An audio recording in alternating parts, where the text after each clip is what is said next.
All right, what's up, listeners? Welcome to Predator versus Movies. I'm Alex, And I'm Peter.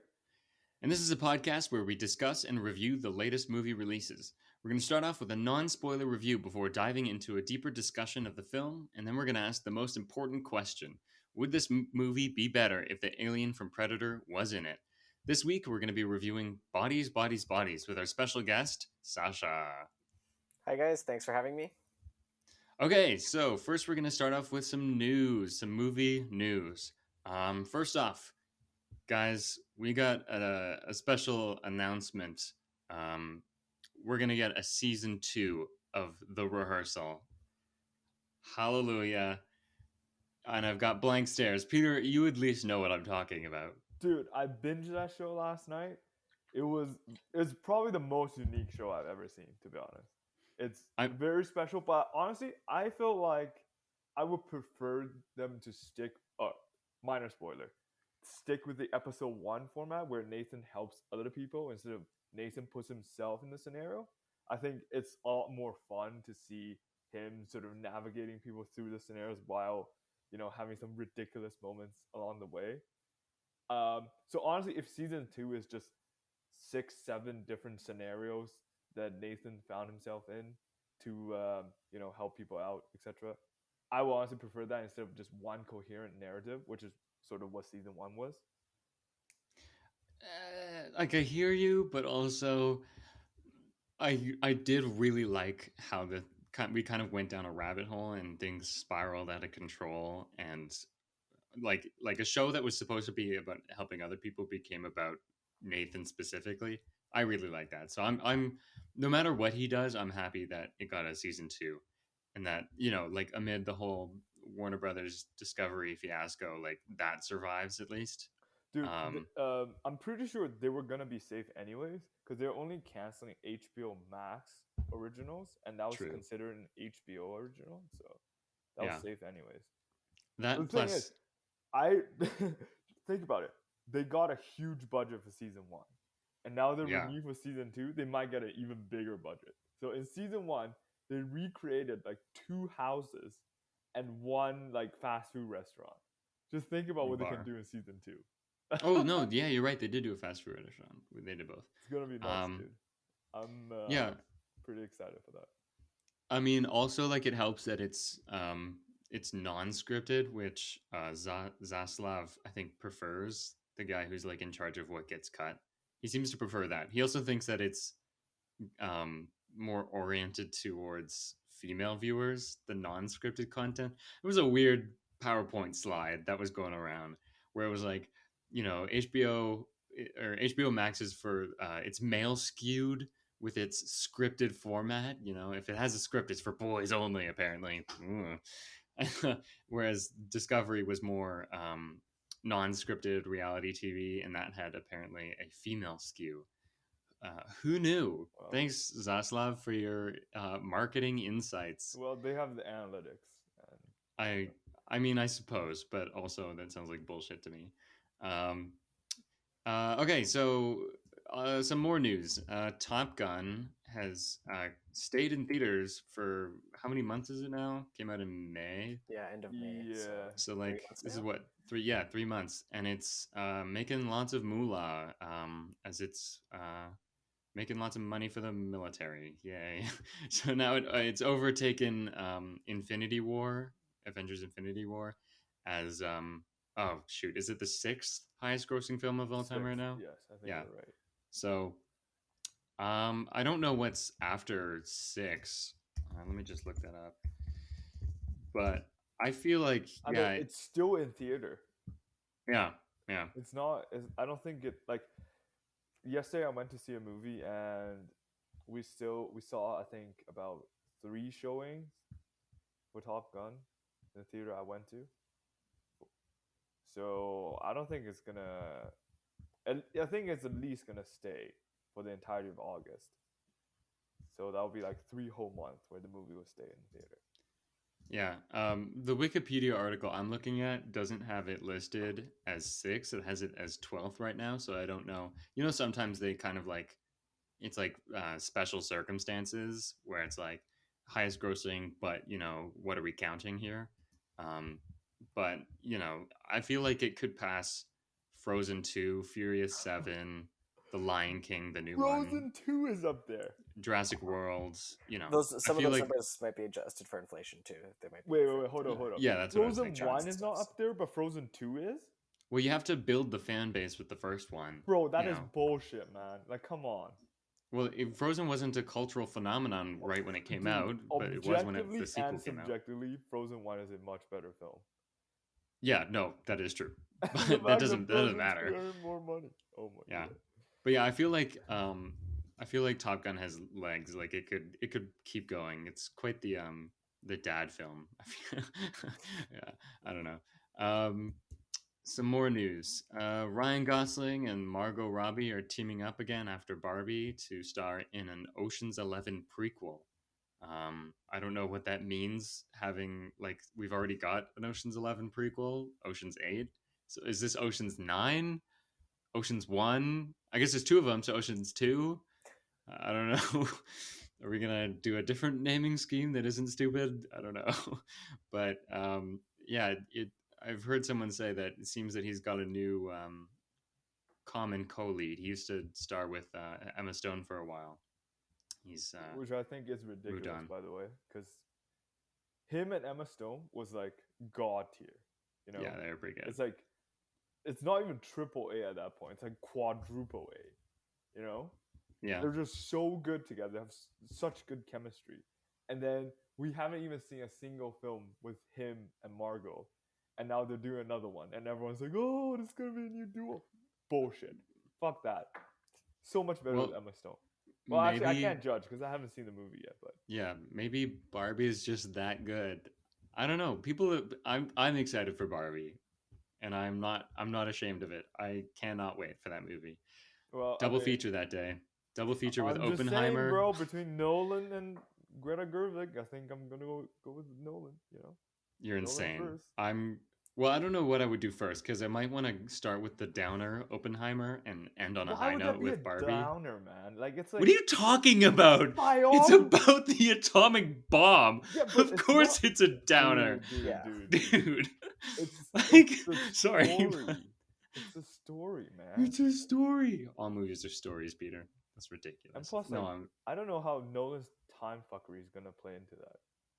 Well, he's already been. I don't know if you've seen, but he's put up there's cardboard cutout thing displays at the movie theaters. There's already some out for Oppenheimer, which is literally a year away. But the gimmick is they've put a timer on it that counts down for the movie release. So it says 11 months. There was a live trailer that updates constantly. Okay, that's cool.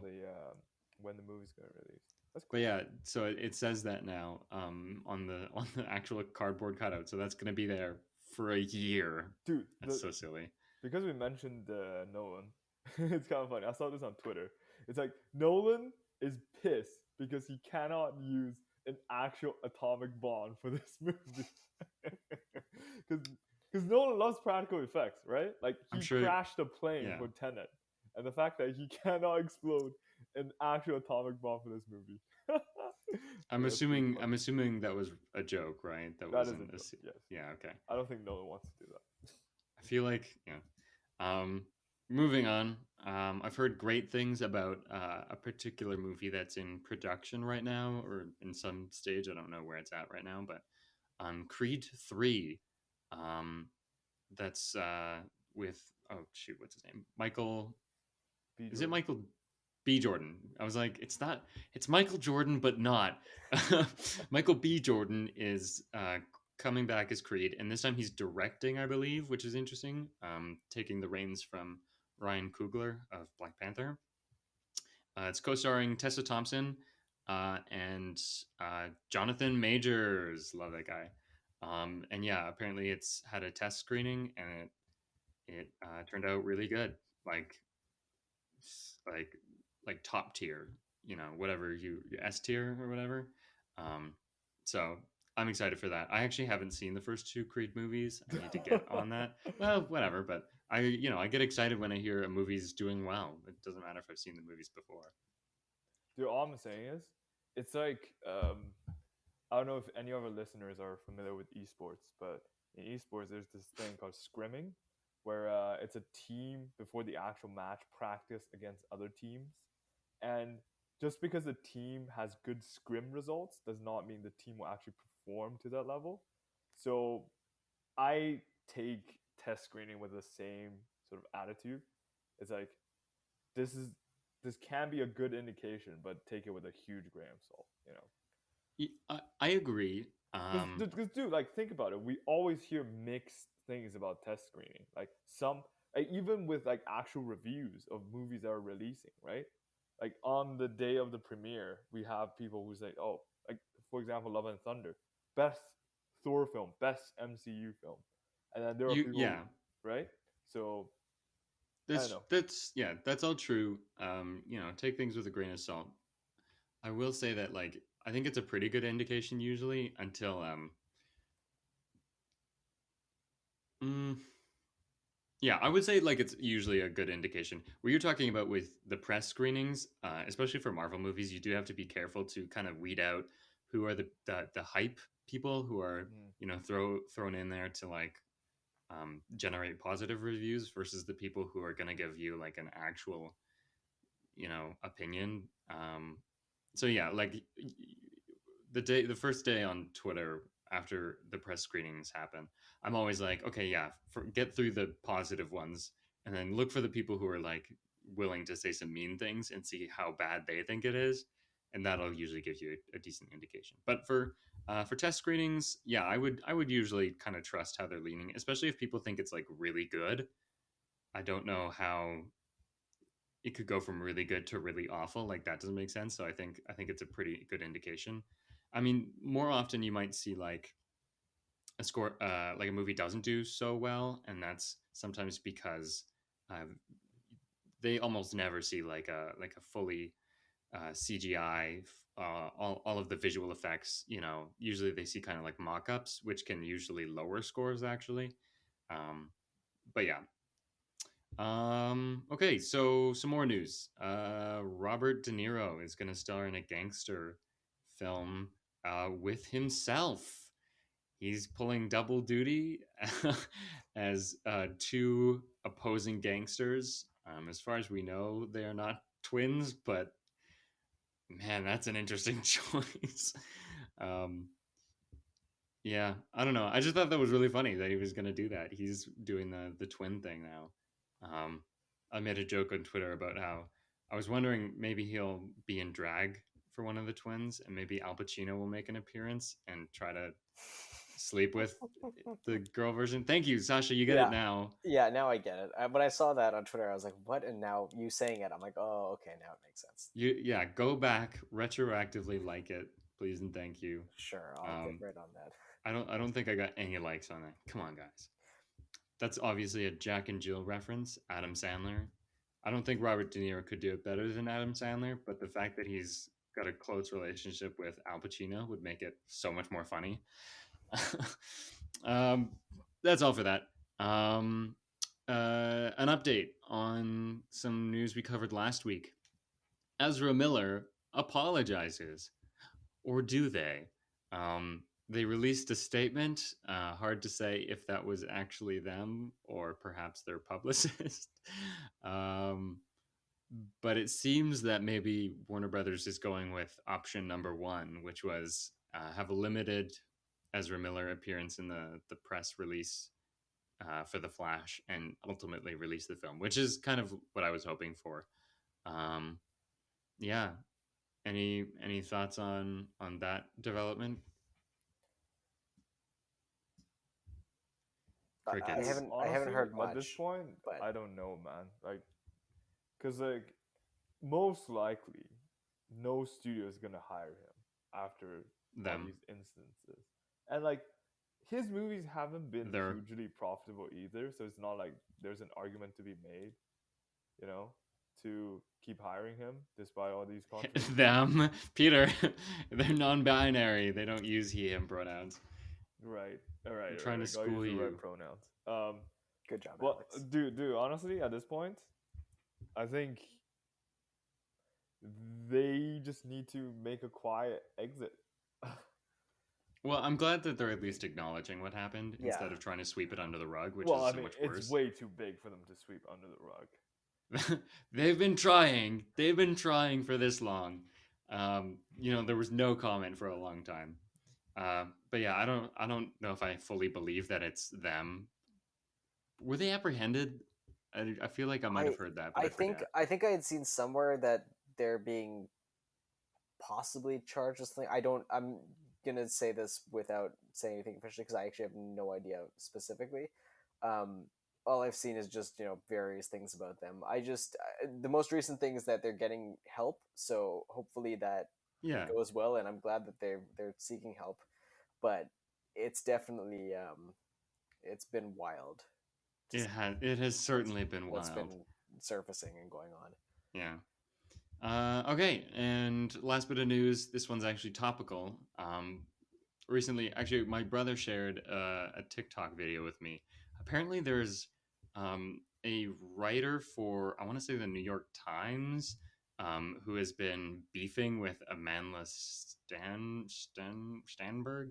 I don't know how to pronounce her name, but one of the lead characters in this movie, the actors, they're having beef because in the person's review, they said something like, um, this movie Bodies is a cleavage something. Like they were talking about how, Oh, yeah. I heard about this. man, I wish I knew what it was. Yeah, no, okay, so my boyfriend told me about this, so Okay. I'll fill you guys in from what I heard from him. So basically, there was a critic who was saying, and I think it was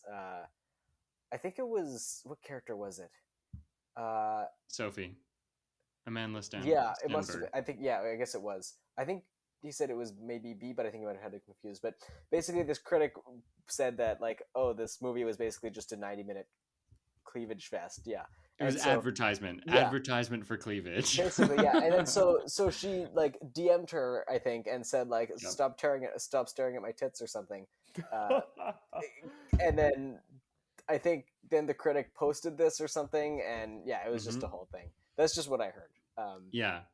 It's funny because like it did seem like Amanda was kind of joking about it. Like it's not like she wasn't going off. She was just like, "Okay, well, stop looking at my boobs, please." It is kind of funny that like the critic is I believe is queer as well, so that like plays into it. Yeah, Perhaps I don't know. Anyways, but yeah, like they keep digging themselves into a hole on TikTok commenting. And then they're like, people, I don't know if these are older videos or new videos, but they've been, talking about how they're just such a talented writer for the New York Times and they worked hard to get where they were. Meanwhile, their father is the editor of the paper. So, yeah, definitely wasn't that. yeah. Um, but that does bring us to our movie of the week, Bodies, Bodies, Bodies. So we're going to start off with our Guess the Metacritic Score game. We need a better name. Let me do a quick rundown. So Metacritic takes a bunch of critics' scores and creates an average of them. So only critics, not like Rotten Tomatoes that uses just random users. These are like hand selected critics that are allowed to like put in their scores.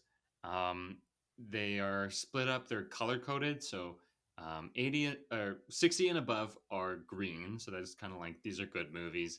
80 and above are must see movies. I want to say just the 50s are yellow, and then 49 and below are red. Um, so we're going to try and guess what Bodies got on Metacritic. So I think Peter started and won last week. So would you like to start or would you want someone else to start, Peter? I'm gonna give Sasha the honor of starting.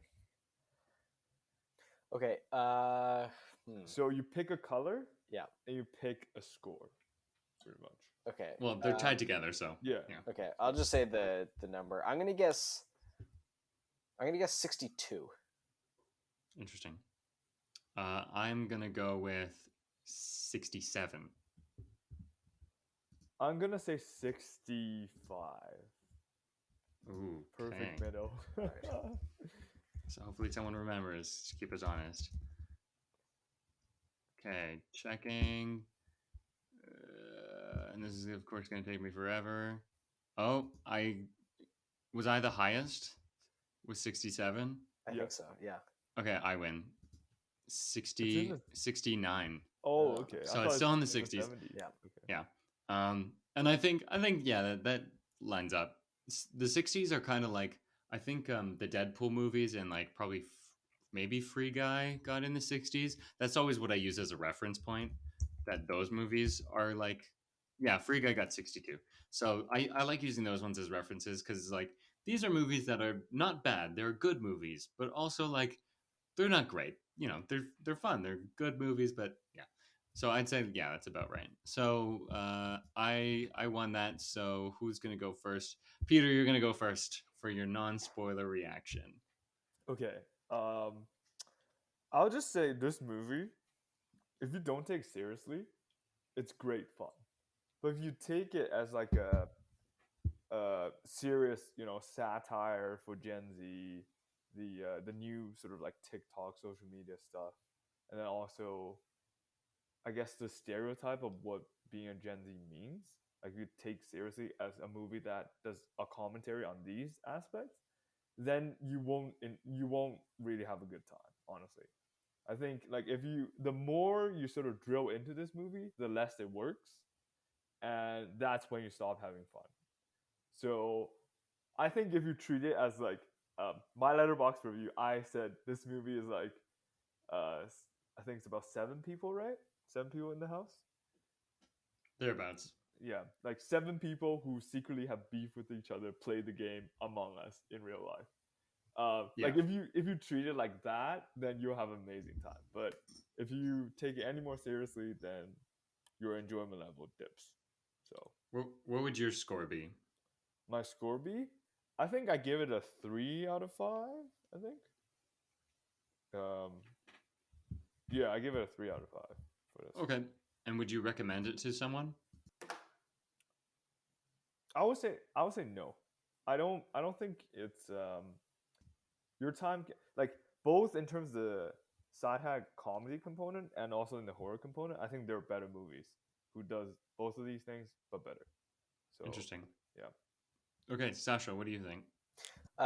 So I basically watched the trailer the day of going to the movie because I'd seen about half of the trailer before and then subsequently forgot about it.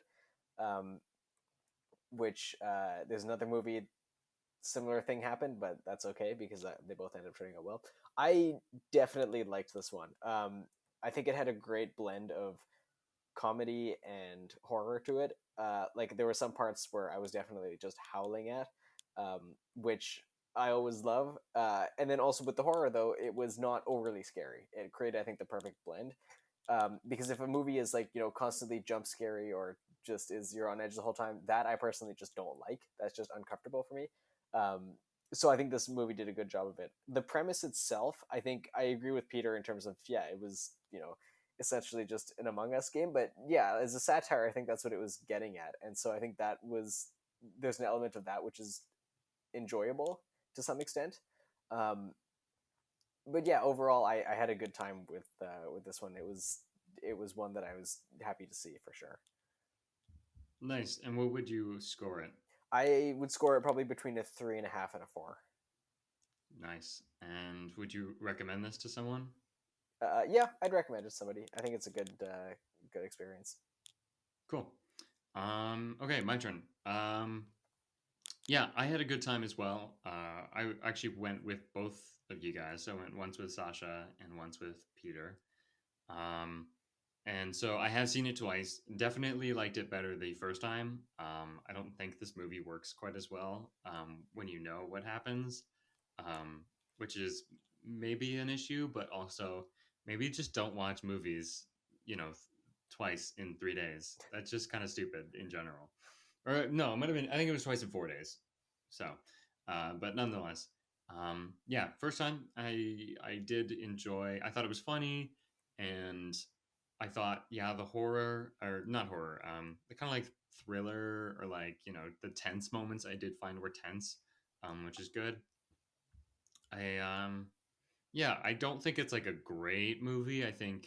Um, I think it does kind of like fall apart at some point, and it's a little bit it's a little messy with the whole Gen Z thing. Um, I'm not sure that like there's like a strong um, like commentary there on Gen Z and what it means in that respect, um, but I think it was an entertaining movie, and I think that's kind of what matters in this case. So I think scored it 3.5 stars out of 5.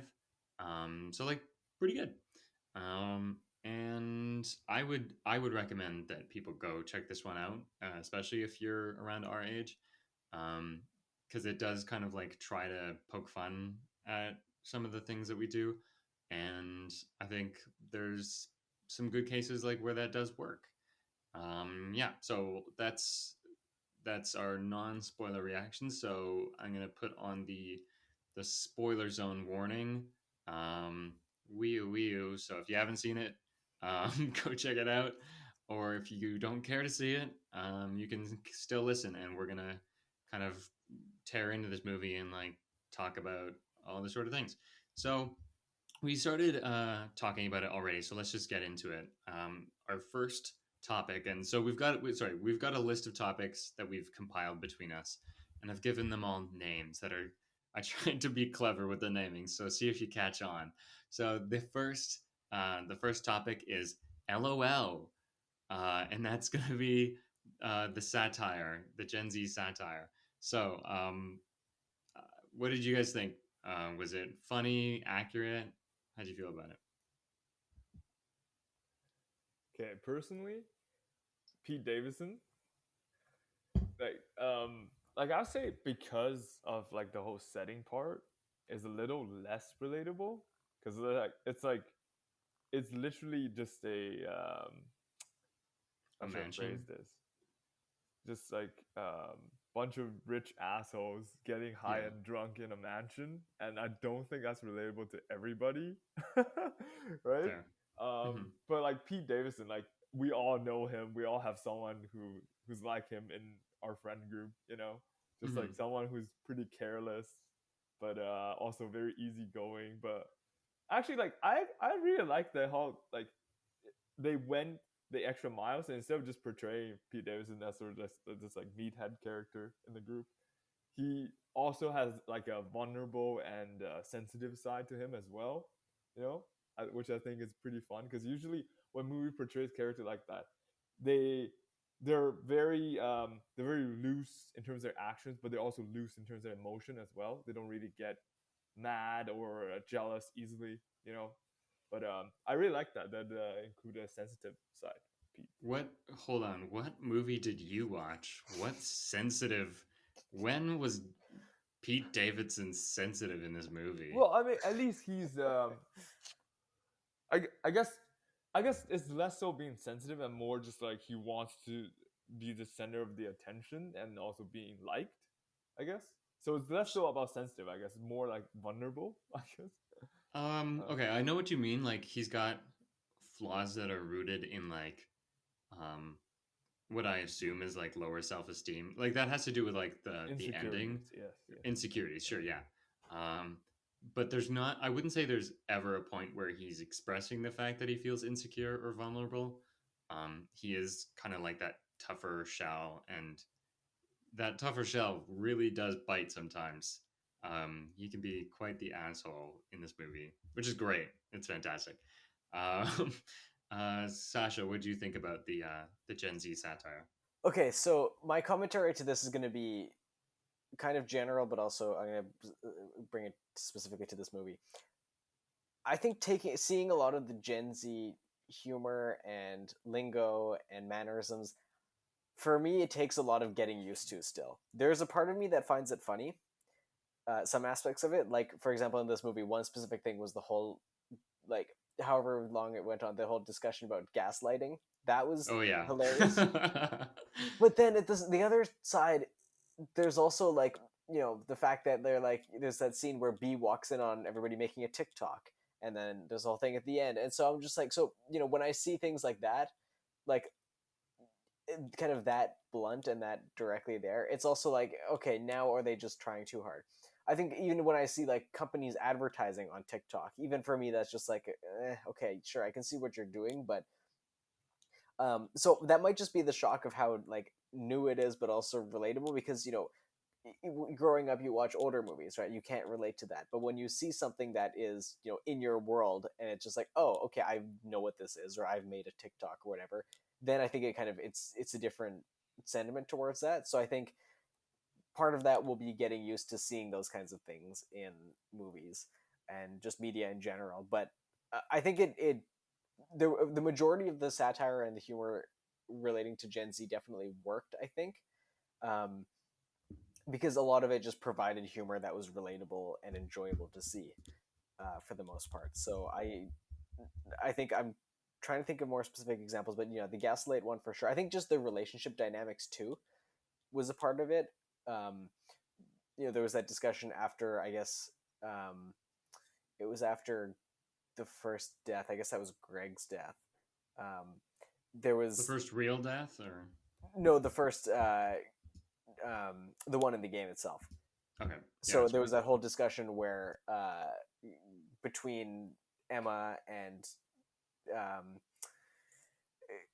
with her and her relationship, and David. there was all that, and so that discussion kind of was kind of it also, it provides a commentary on the relationships, both romantic and just between all these kind as a group, and how people today deal with that as well, I think. So that was also interesting to see, I think, because it's kind of a new perspective that is slowly emerging and being shown now more in media and is relatable.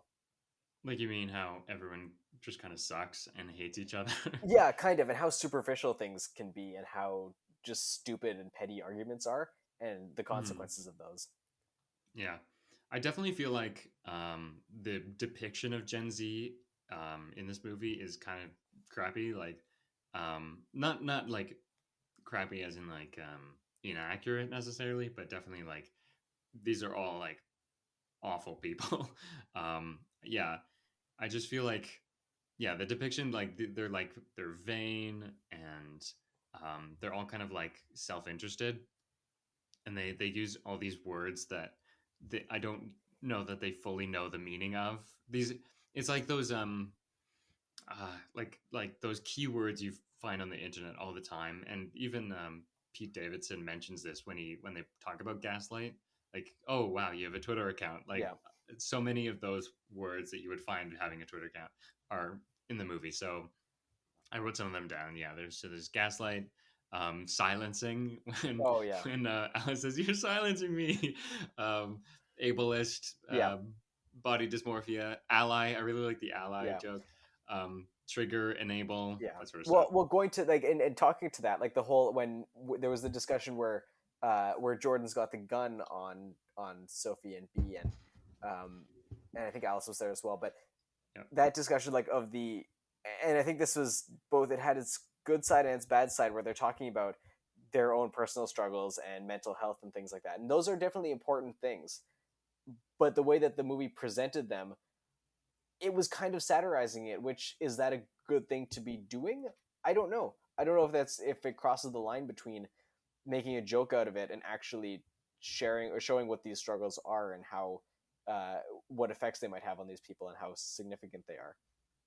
yeah, that's fair. I think sometimes the joke is on the other people though, so not always. So you are right. Like, I think Alice. No, no, no. Yeah, a lot of the time the joke is the other, like how the other person reacts to them and like doesn't take them seriously, which could play into what you're saying. But like Alice says, you know what, mental health is such a serious issue. I think I have body dysmorphia. And Jordan says, "Oh, shut the fuck up Yeah, already." Right?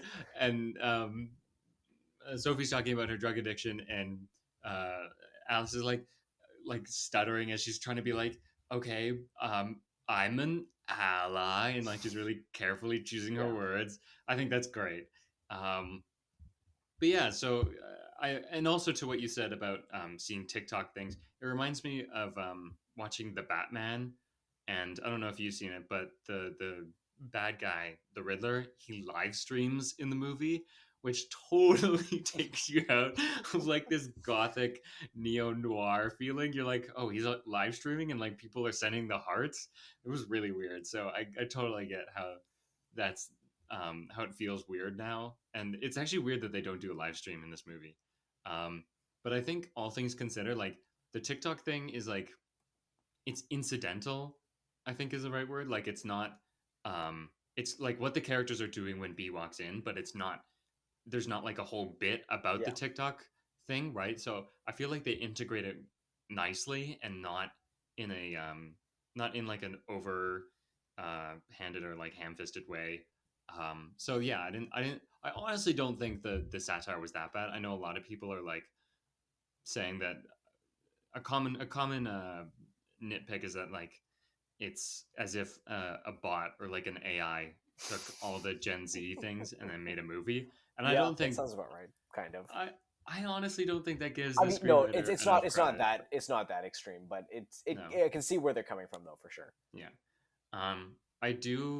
I think it's interesting that the director is Gen X, I want to say, and I think there was a story by credit and a written by credit. So one of them there isn't like the Wikipedia for, so I don't know how old they are, but one was like a millennial.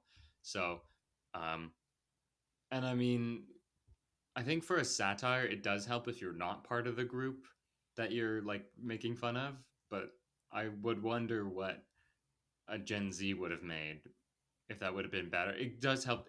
I think it helps to have Yeah. like an outside perspective. So, um, but yeah, I found it funny, and I definitely recall like in the theater the first time there were other people there, and we were laughing, but Yeah. no one else was laughing, and they were young people. Um, yeah, we found it funny. Yeah. I think people just need to loosen up. Yeah. They feel so like they're getting attacked. Like they're talking about me and my generation, and Yeah. oh, it's so cringe, and it's not No, though. it's not. Yeah. I guess it's just people Um, can't laugh at themselves. Maybe. yeah, that's probably it. Um, I'm just looking at like some of the other things I wrote. One of the weirder things was, or the things that I think older people don't understand is that, um, in movies, sometimes they like characters when they're typing on their phones, they have the ringer on so that you hear the keyboard clicks. Yeah. No one does that. Nobody. No. Not a single The only person. person I know who still has that is my mom, and that's it. So But like I not don't Gen even know. Z. No, definitely not. Definitely not. And I don't even think Um, she does anymore. So yeah, I've and never seen that. And same with the end of the movie. I don't want to get into it until the end of the discussion, but the end of the movie, notifications, bing, Yeah. bing, bing, whoop, right? All those sounds. We don't have the ringer on.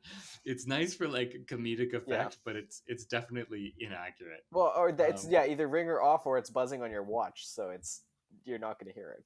yeah. The buzzer sound would at least work, but Yeah. no one does the click click click click click click click sound. Yeah. Okay, one last thing about the Gen Z thing.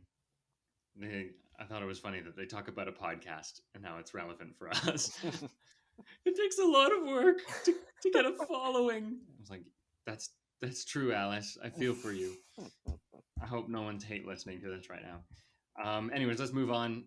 Here's another topic that's good to start out on. I call it MVP. So let's talk about casting. Personally, I'm a Rachel Sennott stan, certified now. I've got my membership card. Um, she was Alice. I think she's great. She did Shiva Baby, and I recommended one of her other films, Tahara, last week. And she is great in this movie as well. I'd say she was probably my favorite actor in this movie. I think she's really vital to the comedy of it all. Some characters are definitely more like they're acting like they're in a horror movie, like more accurately. And then there's the characters who are being funny for the comedy part of it, and that's how it's supposed to work. Unlike Thor: Love and Thunder, when everyone knew they were in a comedy film, unfortunately. Go check out our last episode. I also liked Lee Pace as Greg. he was, if anyone forgot, and I will never forget, he was Ronan the Accuser in the Guardians of the Galaxy movie. And I always think that's interesting, but I liked him a lot. And I also liked Pete Davidson, surprisingly. I'm not super into like his thing, but I thought he was really good in this movie. And yeah, all three of those characters were really important to the comedy, and so I appreciated what they did. Crickets again. Okay, for me personally, gotta say, um, the actress from Borat, I think, well, like, Maria Bakalova. yeah, I think she did a good job. But the thing is, like, some characters doesn't demand you to pop as much. If you know what I mean. That's fair. So like, Rachel Sennett's character requires her to be loud and to be like present in almost every scene that she's in, and I think she delivered that perfectly. And because of I guess because she does that, her presence in the film is felt a lot more compared to some of the other actors, just because like her part requires her to do that. So I agree with you personally. I think like a lot of people on Letterboxd and other review sites said her back must be hurting because she carried the whole film. I agree with that, but also we have to keep in mind that some character just simply doesn't require you to be in the scene as present as Rachel Sennett's character. So I think like these two are the highlight for me, like the Borat actress and Rachel Sennott. Yeah, I I agree with what you mean. Well, we got glitchy there. Are we good? Okay. I agree with what you were saying, but also, yeah, I bet her back does hurt because, like, she really did carry this movie. Sasha, what do you think? I think it was fairly well cast. I mean, I'm in terms of each individual person, like the only person I knew going into this movie was Pete Davidson. So, and I haven't even seen much of what he's in, so I can't really speak much to casting in that sense. But I think everybody who the majority of the actors in this movie portrayed their characters well and fitting as to what they needed to do. Um, Maria Bakalova, I think she did a good job of making her character seem mysterious because she was supposed to be.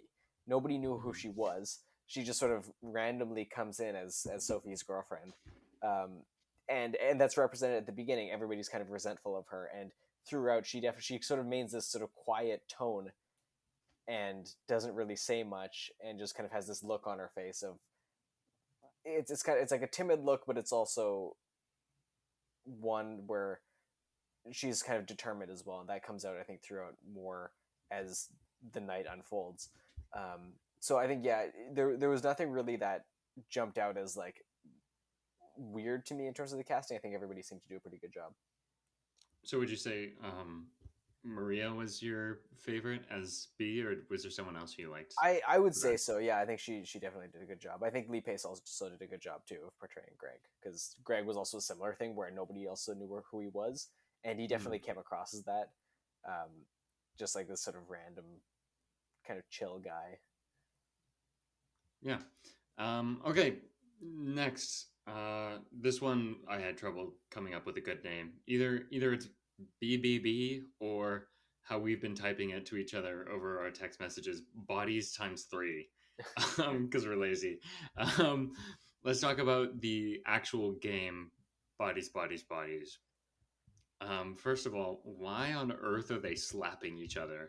What was that about? It was never. I wish that was explained, because that was just weird to watch. Yeah, like I don't understand how that factors into anything. It's not like about choosing who's the killer. Is it just to like hype them up in like a downer way? It reminds me of this game that I don't know if this is just like a My Family thing or all Indian people do this, but basically it's this game where like somebody will, so there'll be two people and one will hold their hands like this, sort of palms together, and the other person will go like this, like sprinkling nothing over their hands, and they have to slap them as the other person like moves their hands away.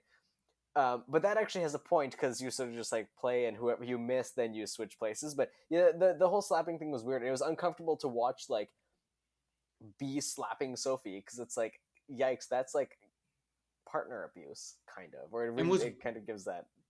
yeah, That and side what's to it. It's weird like, don't is hit your partner.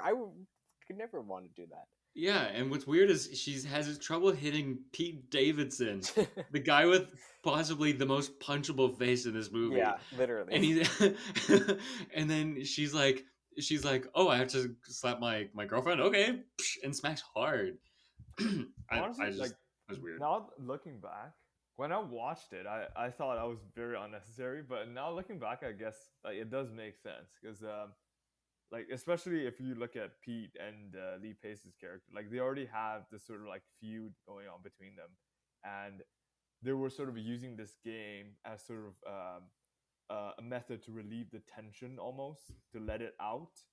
Um, and as it's pretty obvious in the movie, Pete punched pretty hard, um, and I guess like we can also see the progression as sort of like the drug and alcohol started kicking in.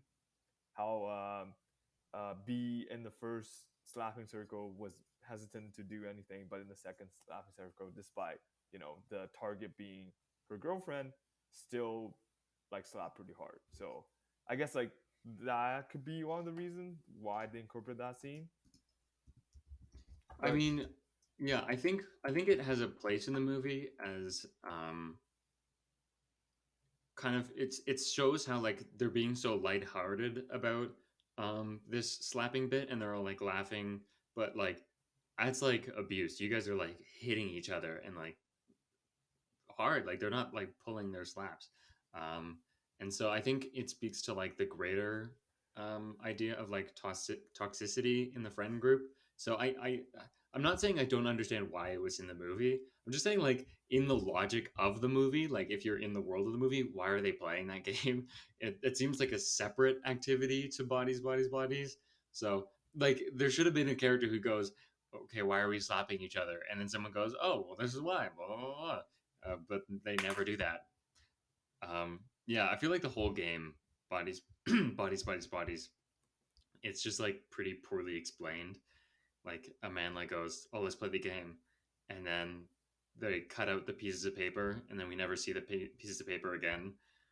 I found that also weird. How they're cutting out the pieces of paper, but we never see people like draw the pieces of paper. Like we don't see them take them, and we don't see people looking at the blank. I guess it's important that we know or we don't know who was the killer for later, but yeah. Um, and yeah, just no explanation of what's going on. And then yeah, and it's also like it is Among Us. It's kind of weird that no one goes, "Hey, isn't this Among Us?" Like Well, that's what I said in the theater. I'm like, what? I've played this game before. everyone thinks it. So it's weird that I mean, to be fair, again, written by people who aren't actually Gen Yeah. Z, so they might not know everything. I feel like that does really explain a lot of the humor, going back to that first point. But well, I think the characters also, I mean, themselves, like they're also older, so sure they're Gen Yeah. Z, but I feel like they're not the kind of people to play Among Us, even despite it existing in their world, presumably. Perhaps. I feel like they're about our age. I think they're graduated though. They've got to be. I mean, It sounded like it. yeah, I think so. They're only like a year or two, maybe three max older than Yeah, us. I guess so. I also think what's weird about this game is that B has her flashlight on and Alice is wearing phone. like the glow sticks around her Oh, neck. yeah. Like we can see you. Like, wouldn't the point of the game be hide and Yeah. hide well enough that they don't see you? It doesn't make any sense. Well, the other funny thing is her flashlight lasted through the entire night. Her Yeah, phone's that's battery also must true. be massive. Yeah,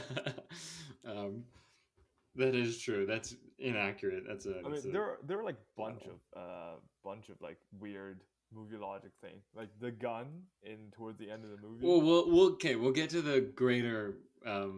Yeah, I've got a talking point for that, but just for like the game itself, yeah, I feel like, and then also, okay, one more thing about the game specifically. The first and only person who dies in the game is Greg. Didn't Greg say he was gonna go to bed? Yeah, he Did he? did. Pretty sure that was Did he? afterwards, no? Was it after? Yeah, it was afterwards. It was Okay. After he got out. He definitely Yeah. storms. He storms out two Yeah. times during the movie, and like within 10 minutes of each other. And I was like, wait, didn't he storm off already? Why is he playing? And then he storms off again because he gets mad again because of Pete again. And it's like we already did this beat, so I don't understand why we're doing it again. It was just that was another weird thing. Yeah. Do you want to get into the inconsistencies and like plot holes now? Well, While we're on, I thought we are just gonna do that when we actually get to that plot point, because okay, I yeah, think sure, that's sure. it, We'll save right? it. I don't That's think it for like the game. no. I'm talking about like the gun thing. Like, I think gun is like the Uh, only other inconsistency I really noticed. I've got some other smaller things that just like don't make sense. Anyways, let's talk about this next talking point I call DOP. Um, does anyone get the naming what I'm doing yet? How I'm naming the points? Well, they're all acronyms. Yeah, they're like texting slang. Uh, I thought I was being clever. Anyways, so DOP, director of photography, cinematographer. Um, let's talk about how it was shot. I think for I mean, it is A24, so you know it's gonna look good. But I thought it was filmed pretty well. Um, I I did notice there's two kind of like unique things. One, they use a lot of practical lighting, so we kind of talked about this in the last segment, but like the glow sticks and the iPhone flashlights, they light up a lot of the scenes, and with no like studio lights or like film lights. So that's interesting, and I really did like that. I like how that looks. I really liked it when like all the lights turn off and then you just see Alice's glow rings. yeah, As that was perfect. that was nice. That was looked very. That was very well done. Yeah, and I also like I find it interesting that the camera is almost always really close to people. Like it's tight close ups to make you feel almost like claustrophobic. And it's that kind of like idea in horror that you need to kind of align with the POV of the main character so that you feel scared. Whereas like comedy, you want to like distance yourself. So it's interesting. Actually, that's interesting because this movie needs to do both, right? It needs the comedy and the kind of horror aspects. Again, I don't know if it's horror, but like you know, feeling tense and whatever. So for tense, you need to feel close, and I do feel like so much of the movie is in tight close up shots. And yeah, so I think that was done pretty well, and it looked pretty nice altogether. Yeah. Okay, I, personally, go like ahead, in terms of the way it's shot, not a lot of comment on that regard, but I do have something to say about how like they set up each of the character to make the horror work that way. So I'll comment on that when we get to that.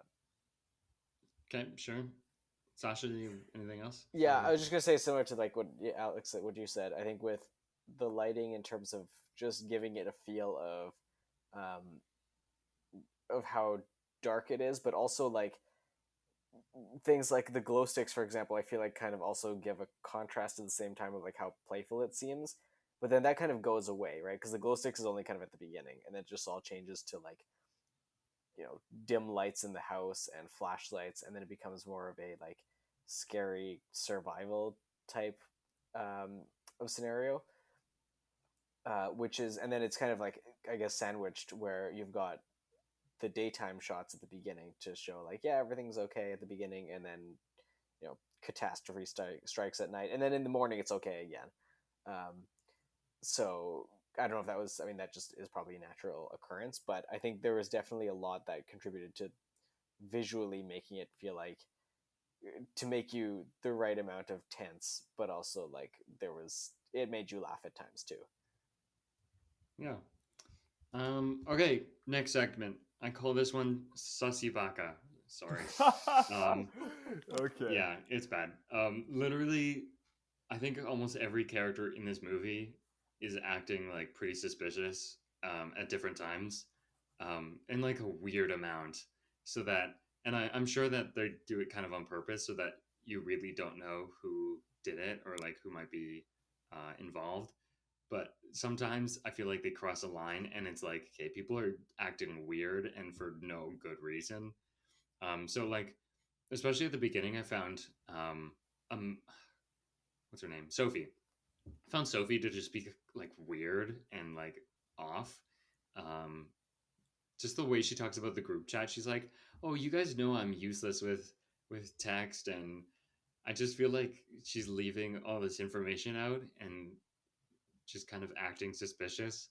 Um, Also, like I don't know about you guys, but I never really believed the romance between Sophie and B.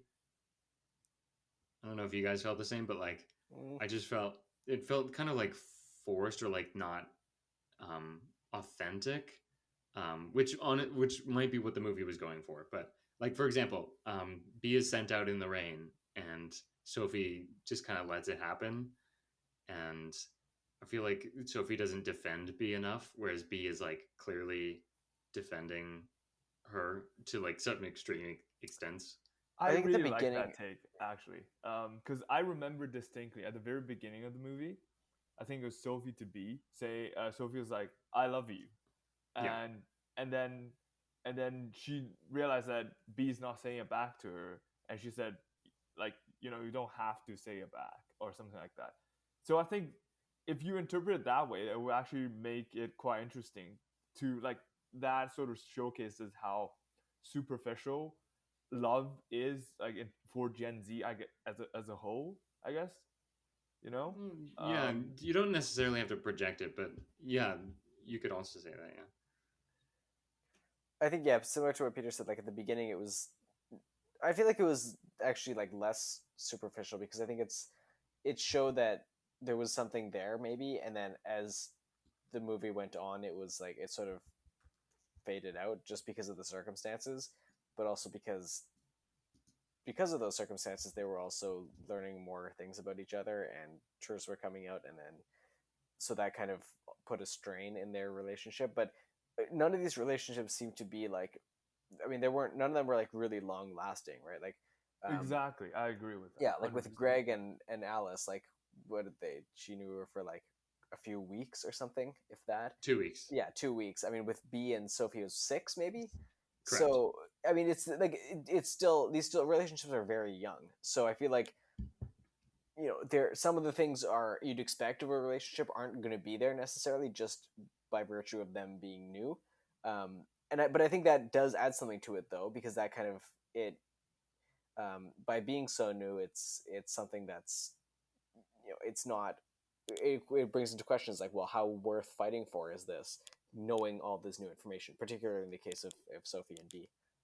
Yeah, no, I think those are great points, and I also feel like there's at least two kind of moments where we're thrust into like makeout scenes between them. So right at the beginning and after the pool bit, like like we like immediately cut to and they're in the middle of making out. And I feel like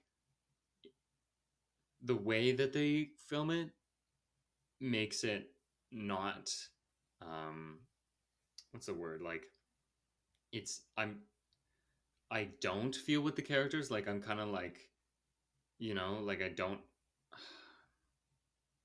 it's not okay. I hate to say this, but this is the only word I can use. It's not sexy. Okay, that's the best way I can describe it right now. It's not romantic either. Like it's none of those things. The way I see it is that like, and I think it has to do with the fact that there's no lead up. Like just seeing the act of kissing is not attractive in like the way I was watching the movie. Um, I don't know. Like I feel like just yeah, just watching them make out, I felt more uncomfortable um, than like I don't know. I'm not homophobic, I swear. Um, Yeah, I hope not. like, um, no, but like I don't know. I just feel like yeah, the fact that the way that they just cut into it, there's no like prelude to it, where Yeah. they're like flirting or anything. Sorry, I've just outed myself as a bigot. I'm gonna log off before I keep going. Um, Maybe that was just me. Is there anything? else about like people acting sus that you guys want to talk about? Yeah, the weird thing I found was the meeting between Sophie and David. Okay, I yeah, just I let's just talk found about that it. strange because it was like it kind of their relationship before the well not relationship I guess their friendship um before the game and during that meeting it was a lot of things just weren't clear with the history of these characters. Um, Biggest case in point, who the hell is Max and where is he gone? I mean, they explain it, but we don't really. It's you don't really figure out who he is. And sure, he shows up at the end for about 8 seconds, but you're kind of like I think Alex, you brought this up at some point either during the movie or after, but it's like, who is this guy? Why do they keep Oh alluding to him? no, um, I think I knew like it's one of those. I'm blanking on the actual name. The only name I can think of is Waiting for Guffman, which I think is the movie that is mocking the idea. But it's one of those old writing things that I don't know who did it first, but like where they mention a character Yeah, who you don't see until yeah, the end. Like good that's point. like an older Yeah, thing. Um, I never. He's one of those red herrings. Like, yeah, where's Max? I bet it's Max who's doing this. I never once believed that it was him, but I think it yeah. was when it was happening. I was definitely like, who is this actor? Who's this character? Because that person was so much older than them, and I was like, I was confused as to who that was. Yeah, And then eventually, I was like, oh, it must be Max. No yeah. one says, oh, hey, Max, so you have to figure it out. Yeah, and then like the other thing with that meeting is like no, okay, correct me if I'm wrong, but wasn't didn't that meeting like David walked in on B and Sophie like making out and then he Yes. yeah, okay. So that was just weird in terms of like the timing cuz it's just like instead of Sophie like no, just give us a few minutes. So they just got there like let's, relax and unpack or whatever. He's just like, okay, no, let's go into this meeting. He just leaves B there by herself with, you know, and all these people are around this house. They're like, who is she? And so it's like kind of just left her there, which was weird. And then the meeting itself was also strange because then he's like, they're talking, and then Pete all of a sudden is just like fixating over his black eye. Um, That was great, so actually, it though. just it took a weird turn kind of there, which just Yeah. seems strange. I I think think it that definitely fit. worked, but it was just a strange progression. That's fair. I think that totally fits his character, and I like I really do admire how that character was written. Just like his whole, he's like, yeah, I got punched because he was being an asshole, but then he's also like, yo, I think this makes me look cool. Like Yeah, I feel like it all works. yeah, Um, and I was thinking more about what I was saying, and like I think I what I was trying to say about the kissing thing. I don't feel like it's genuine. Like that's my yeah. concern. I didn't feel like it was authentic. I didn't feel like they were in love. Like Sophie says she loves B, but I didn't believe it when I was watching the makeout scenes. That's what I meant. I'm gonna stop now. Yeah. But So I'm just gonna bring up how I think the relationship between characters I think is quite well written in that regard, like to reinforce the horror aspect, because they've like before the first death they've successfully showcased that um, everyone has sort of like a feud or like a, sort of an unhealthy relationship with each other. So we can clearly see Pete and Lee Pace is sort of like he's he's despite like Pete wanting to be like the alpha male in the group, but Lee Pace comes over is a much older, much more well built guy who's also more physically capable than him. So already he's like sort of intimidated in that way. But then also, I think like there was like part about like him flirting with like his girl or something. But like just Pete feels threatened. So that's great. So we already set up this rivalry between Pete and Lee Pace. And then we have a bunch of rivalry between the girls as well, because apparently Sophie used to date someone else, and there's that. And also Pete not being approved of Alice's choice of a boyfriend, etc. And then like all these things have been set up before the first death occurs, which helps the audience to immerse themselves into the movie and start questioning who's done it, because everyone has a motive in this case. So I think that that's really brilliant, and yeah, the fact that they have they managed to incorporate such rich history with this small group of people is pretty brilliant, in my opinion. yeah, you're getting into that's another point I had, another discussion point, and that one I call FMK, which of course stands for fuck, marry, kill. And what I'm alluding to is this line that I wrote this down, I think, when I was watching it the second time. Everybody in this movie either want to do one of two things. They either want to fuck the other person or they want to fuck each other over. Like there's no in between. They either want to bone them or like kill them. And I just it sometimes is so weird, and I'm like I totally agree with what you mean, Peter, in that it does build suspense and give motive to every character, which is important in a movie where is it Clue? It's kind of like Clue, where you're like, it's one of the people in this room, right? So I think it's important, but also I think it got to such an extreme where like half of the people wanted to sleep with each other, and I was like, okay, is this realistic? The one that really got me was Emma. Yeah, that because was came out of nowhere. because at this point you're telling me. So first of all, Sophie is dating a girl. She did date or at least boned Jordan, and now she's also Emma's interested in her. So like that's most of the women except Alice. Like Alice is the only one. I mean, and yeah, it did come out of left field. Like there was no, having seen it 2 times, there was no indication that Emma's interested in her. You know, she's been with Pete this whole time. There's no lead up, any hints about Emma liking Sophie. Objection. She did say though. I think someone commented that she doesn't want to stay with Pete. Like Pete's been a bad boyfriend, but I think Sophie says it.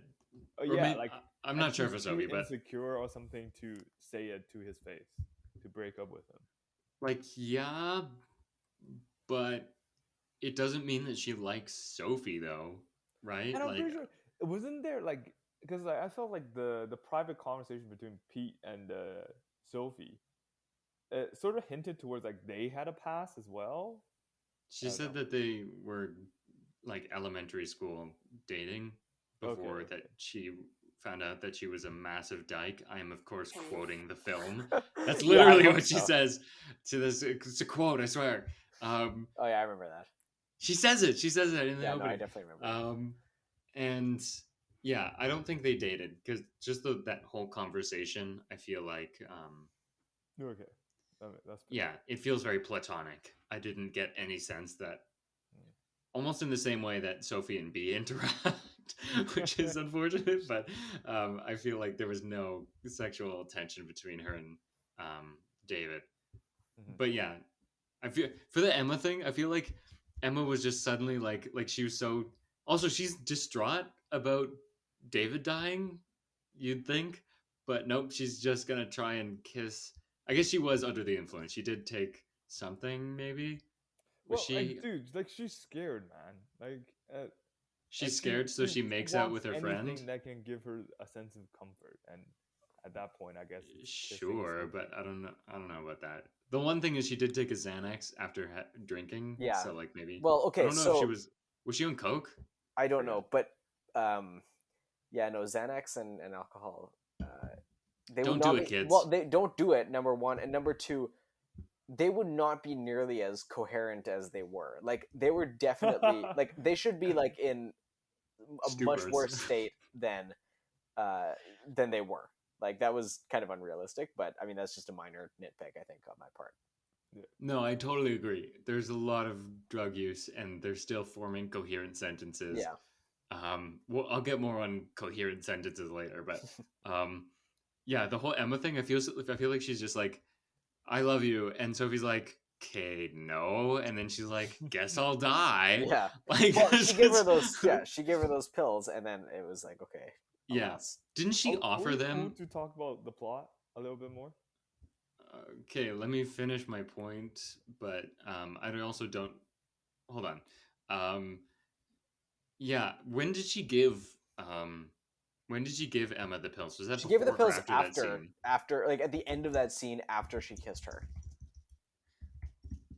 I think. So she was. Dude, the fact that doesn't make any sense. So she was like, so she rejects her, and then she's like, okay, but do you want some drugs though? Yeah. Like, it doesn't make any sense. Okay, we have to talk about who did you guys think was the killer? Like at different points in the movie. Like I for a long time I thought it was Emma. Actually, I just found her death to be so like unconvincing and vague. When like they're like, oh, she fell down the stairs, and I'm like, how? Number one, how does that kill people? I guess like elderly people fall down the stairs, but not like how old are they? 20-year-olds? Yeah, and Um, there shouldn't be that much blood from just falling down the no, stairs. it's so stupid. And then when they find her, they're like, "Oh, don't judge her body. It's evidence, right?" So they don't check her pulse. Yeah. And I was like, she was acting real sus when she was talking to Sophie and like tried to kiss her. Like after she gets rebuffed, her face changes and she goes like dark. She goes like, "Oh, I see how it is." And I was like, "Whoa, dark side." And I was sure, I was certain it was Emma. And then she actually just had the most random death. Like it wasn't that at all. I was like, "Oh, that's weird." What did you guys think? Who was the killer? Dude, I thought it was Max for the longest time, man. I kid you not. Mm, Like, at first, I was like, because it's like the big knife thing, you know? Pete had like the bloody knife next to him. Like, I yep. was like, surely the only person who's toyed with a knife is Lee Pace's character. Oh, do you mean And, you know, Greg? Do huh? you mean Greg? Yeah, Greg. You called Um, him Max. Max is the guy who's not oh, no, no, there. no, no, no. So it's two parts. So Oh, one, like throughout, I thought Max. But then, like, right after Pete's death, I thought it's Greg. Because okay. he's the only person who toyed with a knife, and we didn't find out till later.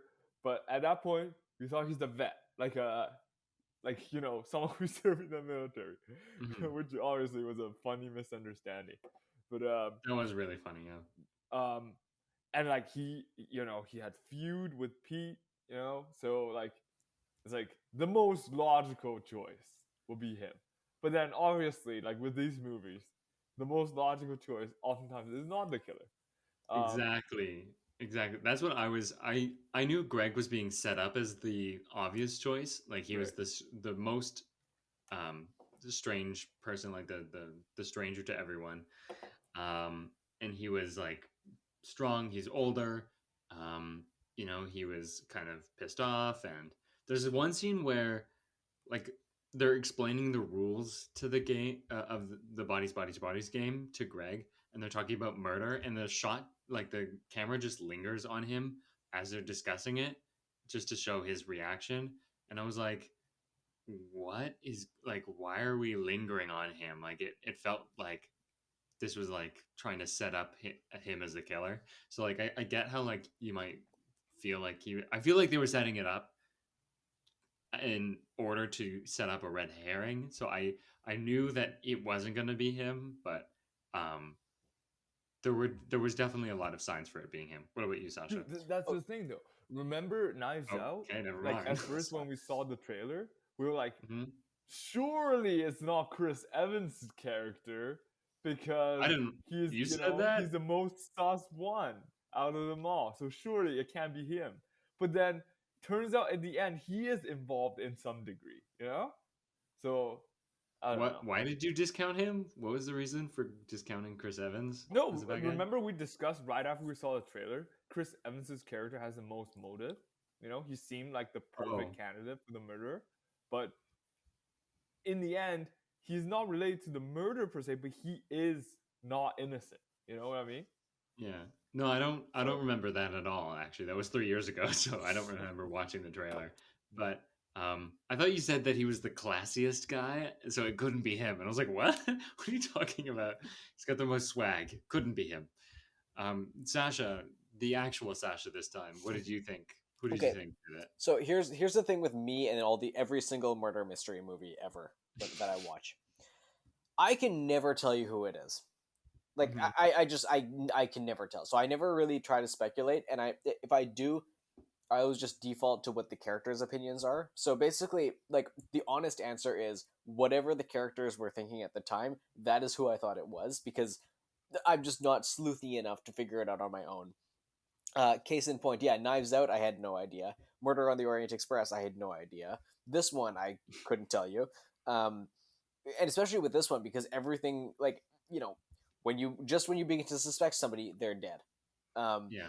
so it's like it's very difficult to tell. So honestly, like there was no one person that I thought that it was, because it just kept changing based on what was going on. Yeah, I actually have sleuthy in my bio, but that's neither here nor there. Sorry, that was a joke. Don't know if that registered with you guys. Uh, anyways, speaking of bad lines, let's talk about some clunky dialogue in a segment I called STFU, which means shut the fuck up.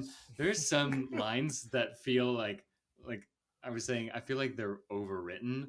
Like someone was like, "Oh yeah, this is a really good piece of dialogue. That'll show the other character." When really it's like that does not sound like it comes out of the mouth of a 20-year-old who is on cocaine, Xanax, alcohol, right? Like these people should be like blubbering, and they don't talk like regular humans. They talk like screenwriters.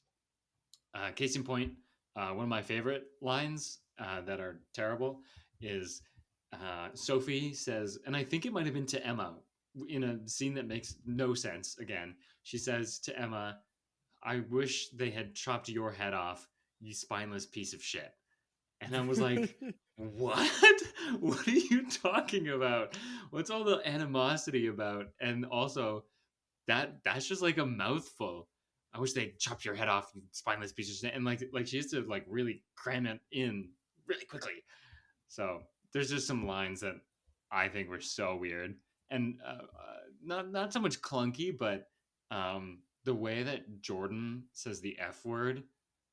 It's really the scene where she has the gun, where she Dude, talks you're a lot. judging how people say the F word now?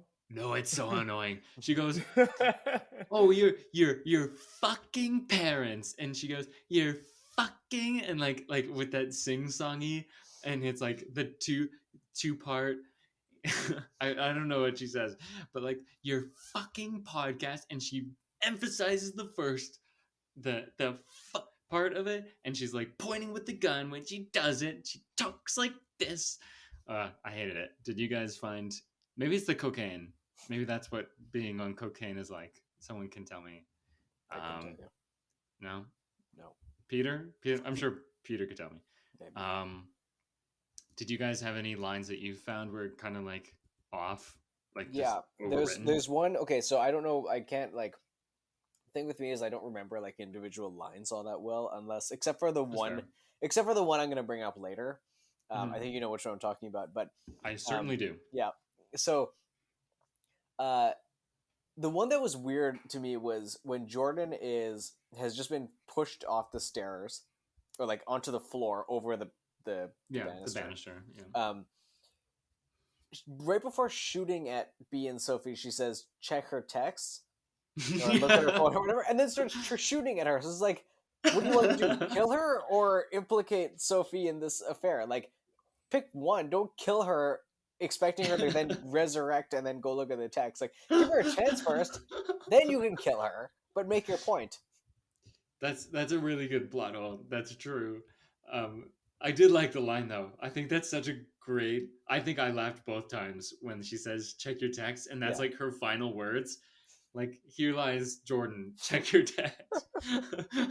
It's so funny. Peter, did you have any lines that you thought were weird? Yeah, sorry. I think my Wi-Fi disconnected for a sec. So yeah, it seems to be happening a lot, but that's just how it goes. So any lines though? Honestly though, I have no idea how they got the vet mixed up. If you guys know what I mean. Like that's pretty easy. You just say that he's a vet, and then someone makes the leap that means veteran, and then they started, coming up with this story where they're like, "Oh, was it so they made Afghanistan or was it Iraq?" Right? Okay. So, but like that's a human thing. Like, but at the same time, also, and to the same point, there was another line. Actually, I remember now. They say he's a vet. He's a vet's assistant. I think. Right, yeah, I'm, you did. I don't think She I does say dreamt that. that. I think she does She say does that, say like in that. the same breath. So, like, why not just say he's a vet's assistant? Like, that would have cleared the entire thing. Like, I guess Oh, when they Yeah, introduce you him, know what? originally? I well, enjoyed yeah, that originally, joke. because he's not. If I'll he's give a them a free vet's pass on assistant, this then is one. he actually a vet? I don't know. I don't know how it works. I But think if you find someone on Tinder, you're not going to differentiate between vet and vet's assistant. One's a mouth film, maybe, right? yeah. I don't know. But I was just thinking, I was thinking of another line. I feel like all the clunky lines happen when people get angry. And so what you would expect is people to be less coherent when their emotions spike. But what actually happens in the movie is they have crafty dialogue where they're saying funny things. So there's another one where I think this is a Sophie line where she calls Jordan a spreadsheet or something. She's like, "Oh, you're a spreadsheet," or like, "How could I have sex with a spreadsheet?" I don't know, something like that. Yeah, the Google Yeah, Calendar thing. Yeah. yeah. I just feel like um, all the characters are overwritten, and this sometimes just happens in comedy where everyone's trying. The writers like write everyone as being funny and having these clever, but you need some people to just be dummies, who don't say funny things in the same way. I don't know. But let's move on. Sasha, you kind of talked about this with the bullets thing, but let's talk about some uh, inconsistencies, plot holes, and weird deaths in the next segment. WTF? And I think My everyone God. knows what that means. So About Peter, I know time. you've got a hot one. Go for it. Okay, so can we all agree that Alice's death was so fucking strange? I did not think that's what you were going to start with, but Okay, I disagree. But continue. okay, so makes sense. They were angry. She got shot in the leg, which, which I think, Hilarious. That was funny. like I thought that was it. That's how they're gonna end it. But somehow they were struggling on the ground, and the gun misfired, and she died. No, Peter, we've discussed this. That's not what happened. Dude, I don't The- buy it. I don't think, dude. From what I saw in the movie theater, it does not look like Jordan reached out to the gun, pointed at, I don't know, Alice's oh, God. Alice's vital organs, and pulled the trigger. It does not look like. It looks Okay, like three girls Pe- on the ground fighting for the gun. Okay? Peter seems to think that that No. what makes more sense is that the gun misfired, killing Alice, Yeah, as opposed to no, that's sorry, Peter. That's ridiculous. No. Dude, that death was bullshit. It Okay? misfired. Ah! No, Peter. They're struggling over the gun, and clearly what happens in the struggle is someone reaches for the gun, and I'm going to show it over video, which we're not posting. They reach for the gun, and they pull it towards their body, and then someone ends up on top of them, and they're struggling for the gun. Their hands are both grabbing at the gun, okay? And it's wedged between them. They're on top of each other, wrestling for the gun, and someone, as they're grabbing for it, accidentally pulls the trigger. It's not a misfire. Mhm. It's not the gun going off randomly. It's Yeah, someone because they're pulls fighting the trigger. vigorously. They definitely somebody Yeah. had to like it's highly probable somebody's finger got on that trigger and pulled it. So Because they're grabbing for it with I their don't buy fingers. it, yeah, man. because they're all trying to get I a don't hold buy of it. Okay, well, whatever. But I thought you were going to talk about the other bullet one. Which one? Because you're also really heated about that. Fine, I'll do it. Okay. Oh, right. Now okay. you're going to... Okay, take it. Now that you know it, take it. So, there's a standard American pistol, a standard pistol, okay, usually does not hold over 20 bullets. That 20? usually I requires... thought you said it was 10. 20 is a lot. Well, okay. It could have been 20. Usually, 20 was that closer. would require a drum magazine, for a Okay. pistol to hold that much. Now, I'm just gonna Google that right now, okay? We'll just Google standard American pistol. Because magazine. what Peter's getting at is that gun fires Mhm. over 10 times. Oh yeah, Yeah. 100%. That was It's weird. it's about like It's- 10 shots. It's about like the standard magazine, the I don't know. number of bullets the standard magazine can hold. But that gun went off so many fucking times. Someone has to go back and count Mhm. because Yeah. it does. Someone could tell me that it was 10, and I could possibly believe that. Like, It is but not it 10. does. It is not 10. It does feel like it goes off a lot, Yeah. and there's no regard to reloading or anything. What was the Again, it's other? movie logic, you know. There's something Movie else that logic. was weird that I'm trying to remember. Why this did is they? Oh yeah, go ahead. this. Okay, I don't know if this is much of an inconsistency, but just another weird thing that happened. Like, so after B kills Greg, and then they're talking about it, Mhm. and she goes up to change her shirt. She like grabs that red sweater, and then Yeah, like, what was that all about? I had no idea what was going on there. she Like, goes whose to the sweater was it? It's the parents. Oh, okay, that makes more sense. It's She goes into the parents, the master bedroom. Okay. Um, but actually, speaking of, why does B kill Greg? Like, I know she's quote unquote protecting Sophie, but if I recall correctly, at that time he did not have a weapon. Like the knife was gone, was not in his. Maybe he was holding it. If that's the case, he Yeah. was not like I don't remember. lunging at Sophie or anything. So I just feel like a kettlebell is a bit of an over, like, you know, and like to the head. Like Yeah. I feel like that was an overreaction on B's part. And then she hits him again. I don't know. I feel like I don't know if you can call that manslaughter. It might be second Dude, it is degree. murder. It Oh, is definitely murder. murder too, for sure. And dude, just think about it. They're high. Sorry, did you call it Murder 2? Like Murder the sequel? No, like murder one, like as in second degree murder. But I like that instead of calling it second degree, you called it Murder 2. Oh, I don't know. That's just what my prof for criminal justice called it once. It's a great name. Yeah. Shorthand. But yeah, I didn't like that death. I didn't like Emma falling down the stairs and how we never see it. And it seems so fake and so rushed that like it leads one to believe, or maybe just me, that she could be the killer. But and we don't know what the time gap is, and we don't know what the pill is, but I doubt that it would have had an effect that quickly because it didn't seem like it was that long. It would take at least a few minutes longer to kick in. But again, the scale of time is not rigid in the movie, so we don't know what it is. So it's hard to say.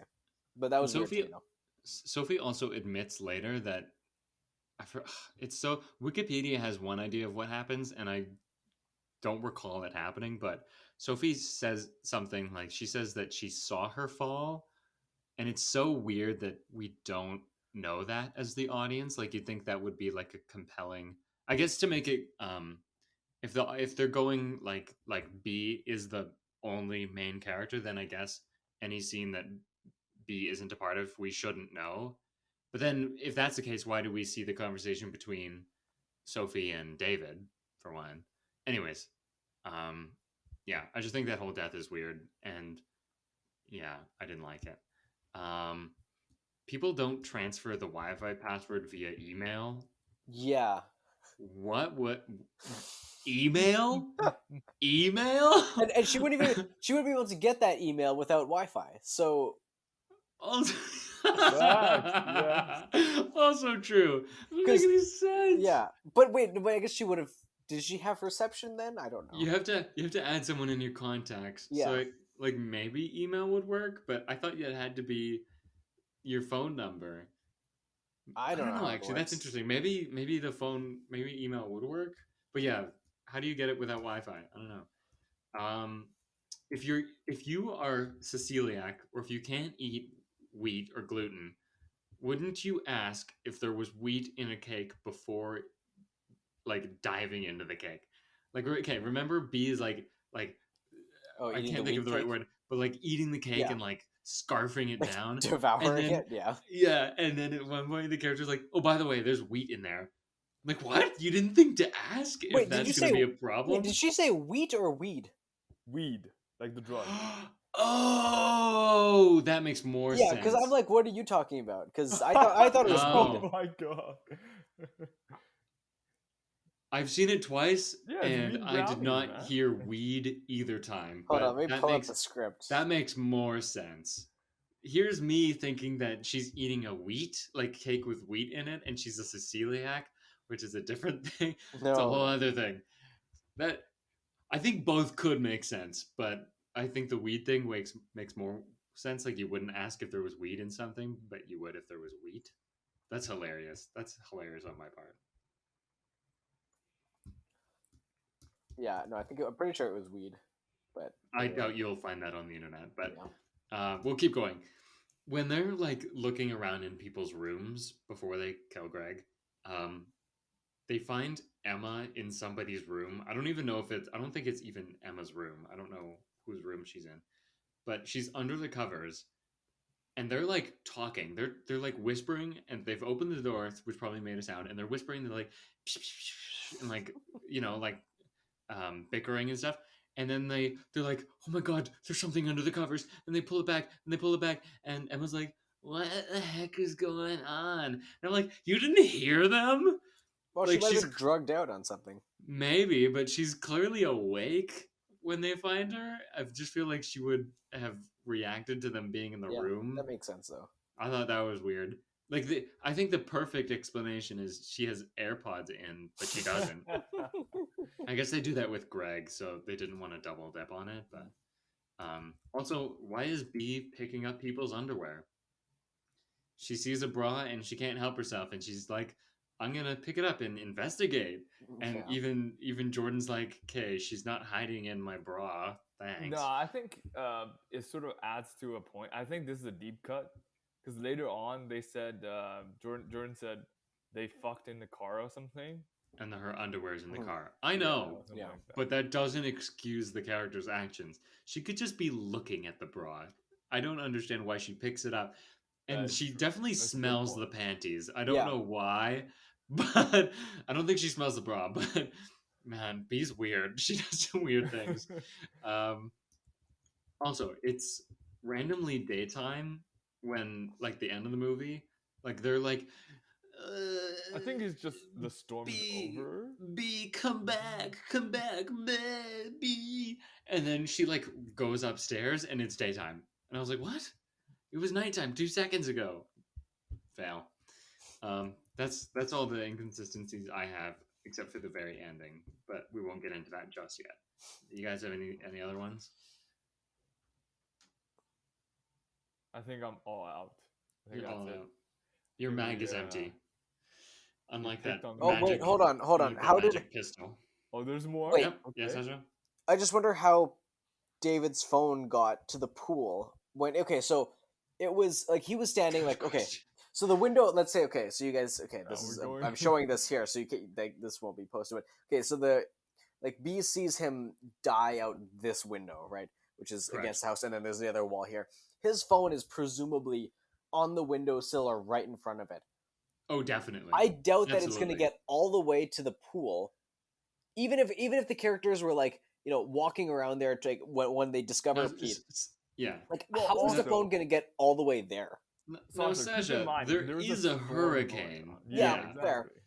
So perhaps the wind picked up the phone and carried it to the pool. Maybe, but if it's buried don't in know. mud, number one, and number two, it's heavy, so it's possible, but highly yeah. implausible. I totally agree. I feel like it would just have ended up on the ground right in front of the window.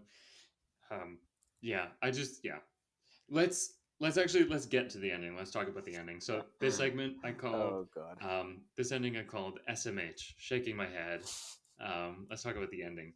So does anyone want to do the honors of describing the ending, starting around when B walks outside? Sasha, I think Yeah, that's you. sure. Okay, Sasha's so gonna do it. all right. So how far do you want me to go? This is before Sophie comes So, out. Yeah, to start with, like, Sophie coming out. Sure. Okay, so Sophie comes out and like, does she like? Wait, she's gay? Does she? Just kidding. Oh yeah, well that we knew already. Sorry, low hanging fruit. So Sophie emerges. Low from the hanging house. fruit. Did you just call me a fruit? Cancelled.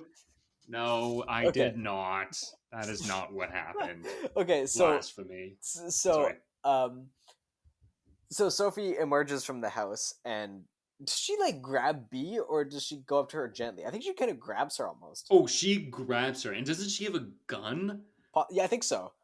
I feel Yeah. sorry. I'm gonna interrupt you here, but Yeah. I feel like around the time where it's just them left, Sophie becomes like it seems that she could be the killer, like Yeah. right, like she turns into the Joker. Like I feel like every time I saw her, she's got like a creepy smile, and I was like, ugh, Yeah. I don't know who this person is anymore. Anyways, continue. So then they so then so Sophie B goes to look through Sophie's texts, and then Sophie throws her phone into the mud. So B takes the gun and she decides that she's gonna listen to Jordan's last Oh, words. right. Okay. Yeah. Her will and testament. Yeah. Her final request to check the texts. Yeah. Because I mean, I kind of get it. Like, we're trying to figure out if Sophie is a liar or like a serial liar, so might as well check something that we can actually have information on. Right. So Sophie throws her phone into the mud, and then they fight for it. And then wait. And so she throws it in the mud, and then B turns around and takes the gun off of Sophie instead of backing up, holding the gun on Sophie. So then Sophie naturally attacks her. You know, gun goes flying, and they say forget about the gun, and they go for the phone instead. Yeah.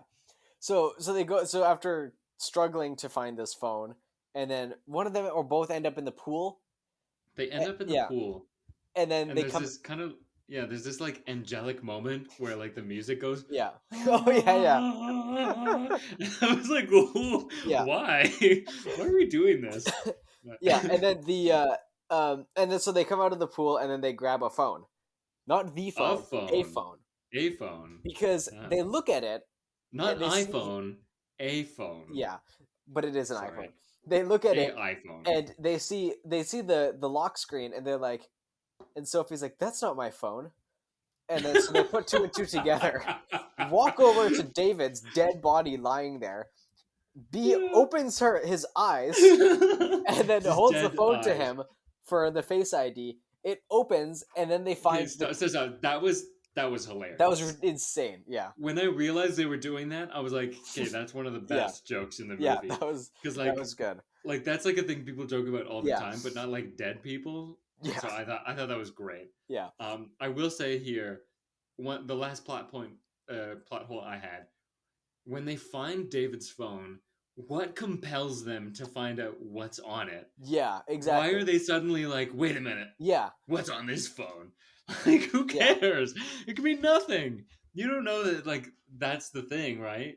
Yeah. I just thought that was weird. There's no reason for them to open exactly. his phone. Why would they just go back and look for it? And it's not even like open. They have to go touch his corpse, open his dead eyes to find out what's on the phone. So there's got to be a good reason for that, and there isn't. Dude, also, why were they fighting over Jordan's phone if Jordan knows that? Sorry, it's not Jordan's phone. If Sophie knows she's innocent. No, B doesn't know if Sophie's innocent. Yeah, but then why is Sophie protecting her phone like that? What? I thought they were meant to be dating, right?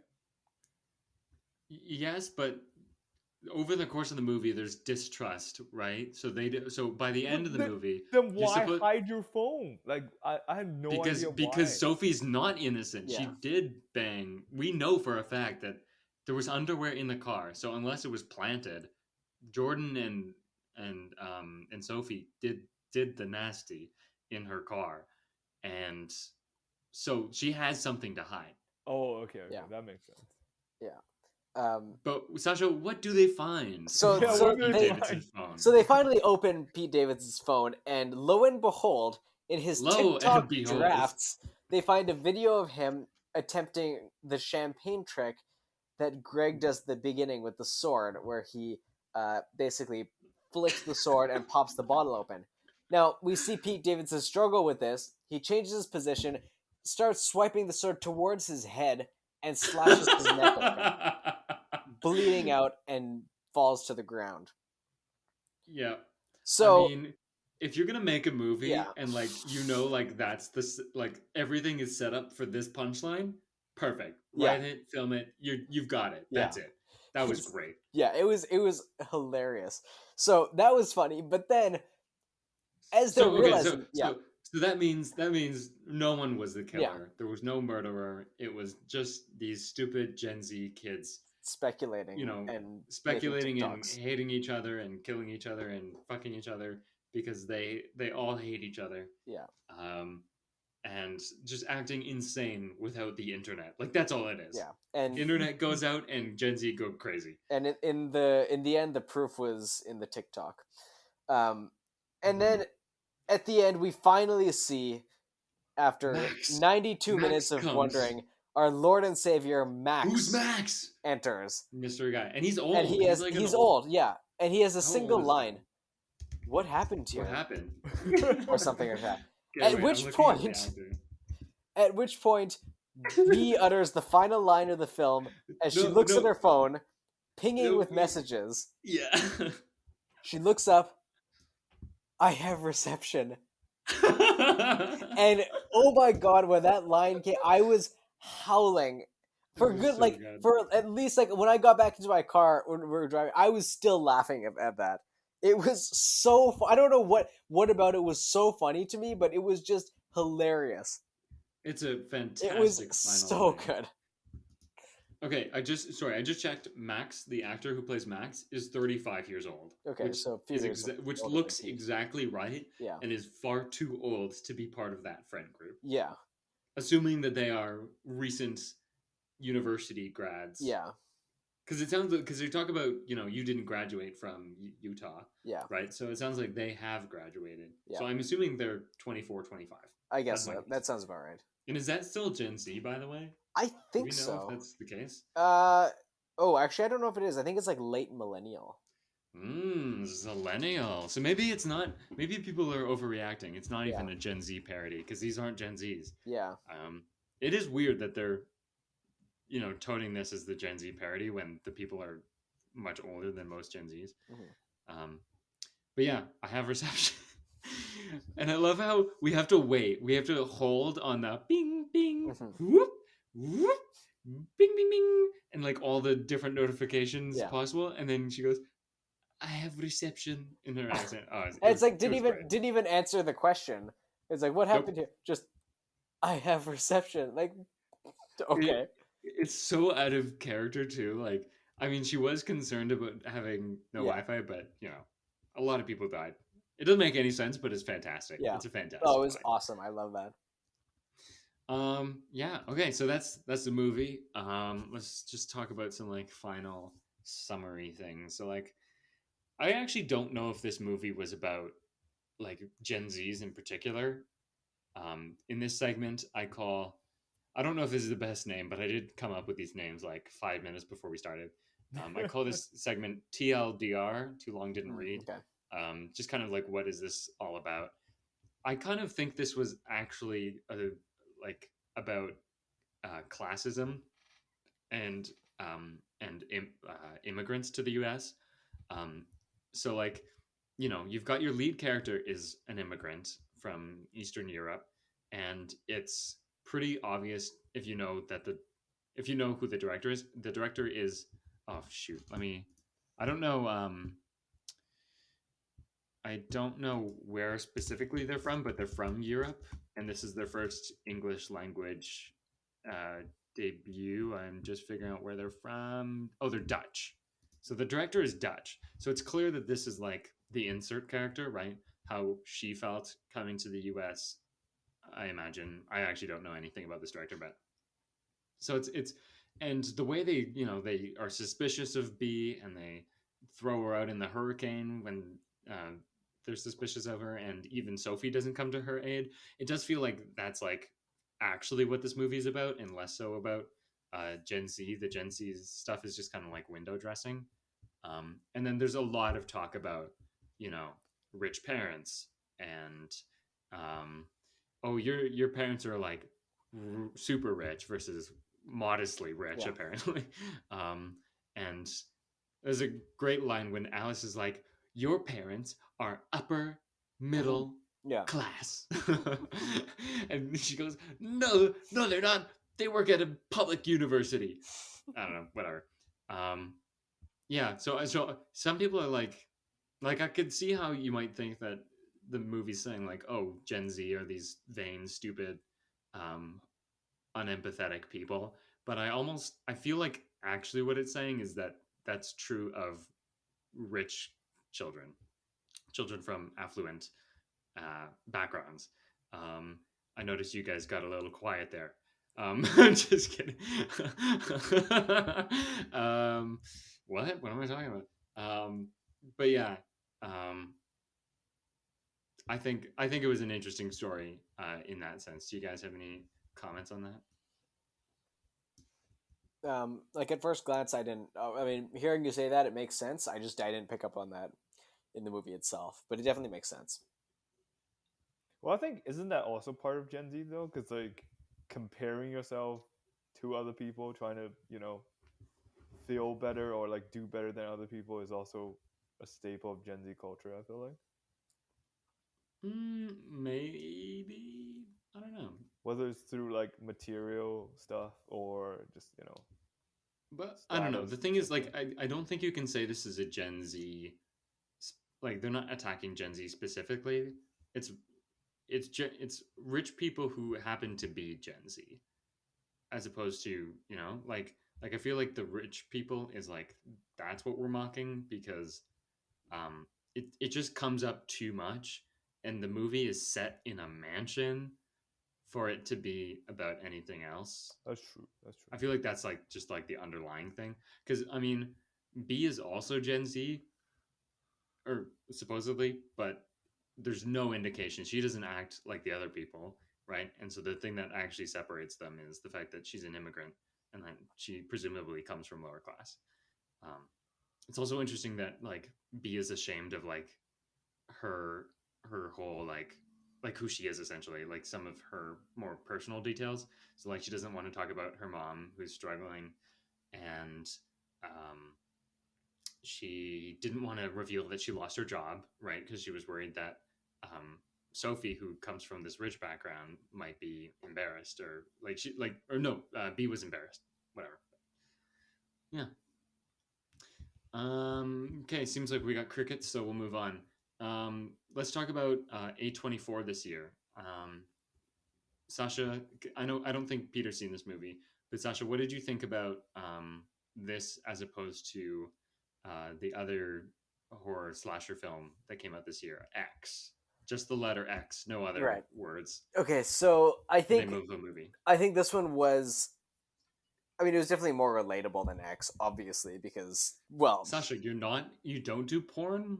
no, I'm not sure if Oh, that was weird. news, but no, alas.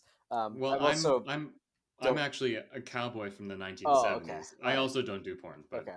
I also sorry, don't frequent unfortunately. ranches, so I mean, Mm. yeah. I think each one is kind of has its own unique elements. This one was definitely less. Well, was it less gory? I don't know. Maybe. Uh, maybe Mm, insofar as like the first intentionally. X was more Yeah. gore because there was Yeah. like lots of blood splatters and stuff. Yeah, I think so. I didn't find either of them to be uncomfortably scary. X definitely had a more like X made you feel more scared, but I think that was because Yeah, there's less emphasis on the humor of it versus this yeah. one.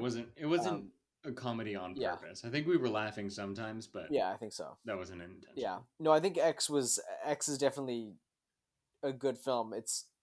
It is does have its similarities and uniqueness, um, but Which did you prefer? um, I don't know. I feel like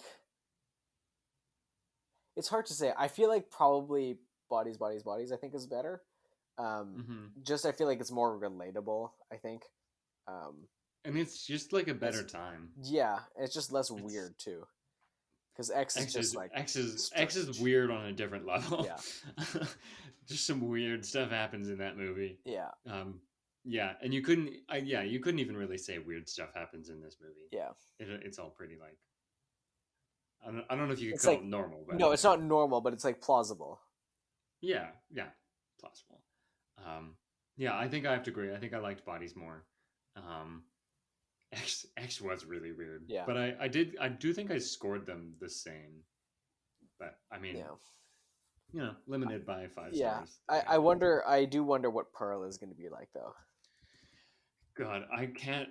The fact that they thought like, you know what, this like indie horror film, you know what it needs? It needs a spin-off about the old lady. We need to. I really feel the need to know more about this old lady who Yeah, kills people. I mean, What's her deal? I'll go see it. Partly one because I'm kind of interested to see, and number two because I want to see every A24 movie that comes out this year. Okay, fair enough. um, I watched like half the trailer for Pearl, and I was like, okay, I guess this is something It to go just, see. I don't know. For me, it just looks strange, Yeah, and like, I think it's fun that they made a movie back, like they filmed two movies back to Yeah, back. Like that's just a fun thing. yeah, But I like for that movie with that character, it's a choice, and yeah, I don't think I'll see it. yeah, Maybe for the podcast. yeah, That's the thing. I'll see a bad movie for the yeah. podcast. It'll Could be a good you could decision. you could do an X and Pearl double feature. No, I will not. Once was enough. Peter is falling asleep at the wheel. Yeah, I can see that. For our listeners who are not watching the video, because there is no video. But yeah, you mentioned A24 this year, and they have had a pretty good year. Yeah, I mean, We alluded to one, yeah, but they also did After Yang, which we'll get to later. But yeah. There's two is from this year I good. haven't seen yet. The first After two. Yang, After Yang is one of them. Yeah, that's one. There's one more that basically everything before X this year I haven't Yeah. seen. The two movies. Yeah. So the first one was The Sky Is Everywhere. That's not even on my radar. I don't know what that is, but After Yang was great. That one was with Colin Farrell, and is like a futuristic movie. I'll just get into it now. It's like this family adopts a child, and this isn't the plot. This is more like context. They adopt a child from China, and in order to like make sure she's connected to her culture, they buy like a replicant, like what do you call them? They call it like a bio person, or I don't remember what they call it. It's like an android that looks like a person. It's played by an actor that looks normal, so it's like a person that's actually a robot. Oh, okay. And he is supposed to act as like this fake older brother that teaches her about like Chinese facts and kind of like eases the transition of adoption, I guess. I don't know. Anyway, so he breaks down, and that's what the movie is about. It's like dealing with this loss of something that isn't fully a family member, but was functionally a family member. And it was really good. So check out After Yang. That was going to be one of my recommendations because I just saw it last week. And yeah, it's fascinating, that movie, how much they ruminate about, and like they're talking about like the nature of memory, of life, and like a million different things, and yet the emotional core of the movie is still there about like losing this person. So it's really cool. Then there was X, which we've seen. Yeah. Then there was Everything Everywhere All at Once, was A24. Sasha and I saw that Yeah. one. Loved it. Which I need to watch again. We watched Men, Oh God. which I think was terrible. Okay, well, sure. Yeah, it was strange, but here's the thing: the credit I'll give to Men, though. It's one of those movies that is, the trailer was very captivating. Like, Yes, like- yes, that's why we well, watched okay, it. I don't know if that's okay. Like, for example, okay, there's two other movies that off the top of my head, Get Out and Murder on the Orient Express. Both of those movies, upon seeing the trailer once, I was like, okay, I have to see this. For Men, I think it was a combination of a good trailer, but also the mere exposure effect of us seeing the trailer at every movie that we saw. I think it just became, it's like, okay, we've seen this stuff, we have to know what's going on. Why is she singing into a tunnel? Yeah, And it became then- a meme. Yeah, and then we're just like, okay, let's go see it for the joke because we need to know what it's about. Yeah, it was, the issue was the first time we watched the trailer in theaters, I Yeah. had already seen it, Yeah. but Sasha hadn't, and so I knew when I don't know her real name, but the girl in that movie, the only girl in the Men movie, Yeah. she goes "Ah," into a tunnel, and I said it before she did it, Yeah. and it made Sasha laugh because I don't know, because I knew what was gonna happen. But yeah, it was a very silly movie that was trying to be super serious and so smart about Yeah. men, and I was like, dude, shut up. Like, it was pretentious in my Yeah. mind. After Men was Marcel the Shell with Yes. Shoes On. Marcel was nice. I like that one. Fantastic. Yeah. I love that one. So like two of the best movies this year were Marcel and Yeah. Everything Everywhere. So yeah, I definitely agree. A24 has had quite the year. But we are getting into what I would call prestige season. So some of the best movies of the year come out between October and December. Okay. October is anything that's kind of like not family friendly or not family oriented, because December is like your Christmas blockbusters, right? Whereas October, things like Dune, The Last Duel, Last Night in Soho The Last came out Duel. last October. And so some stuff that's coming out: Pearl in September, um, The Whale with I think who's the director of that? But it stars Brendan Fraser, and I want to say The Whale is Aronofsky. That is correct. Um, Jesse Eisenberg's When You Finish Saving the World, which I've heard mixed things about. The Menu. He's directing though. Stars at Noon is a Claire Denis film, and apparently it won the Grand Prix at Cannes, so it's usually a good sign. The new Kelly Reichardt film. I think that's how you pronounce it. People who are more into like slow artsy films definitely know who that is. She did a movie called First Cow and Meek's Cut Off. I saw Meek's Cut Off. So she's got a new film this year. And the person who directed The Souvenir, so this is another kind of like arty film. I mean, it's A24, what do you expect? But the person who did The Souvenir and The Souvenir Part 2 has a new movie called The Eternal Daughter. Those, among several other A24 films, are all coming up. But yeah, so that's our discussion of the movie. Do you have any other lingering thoughts about bodies?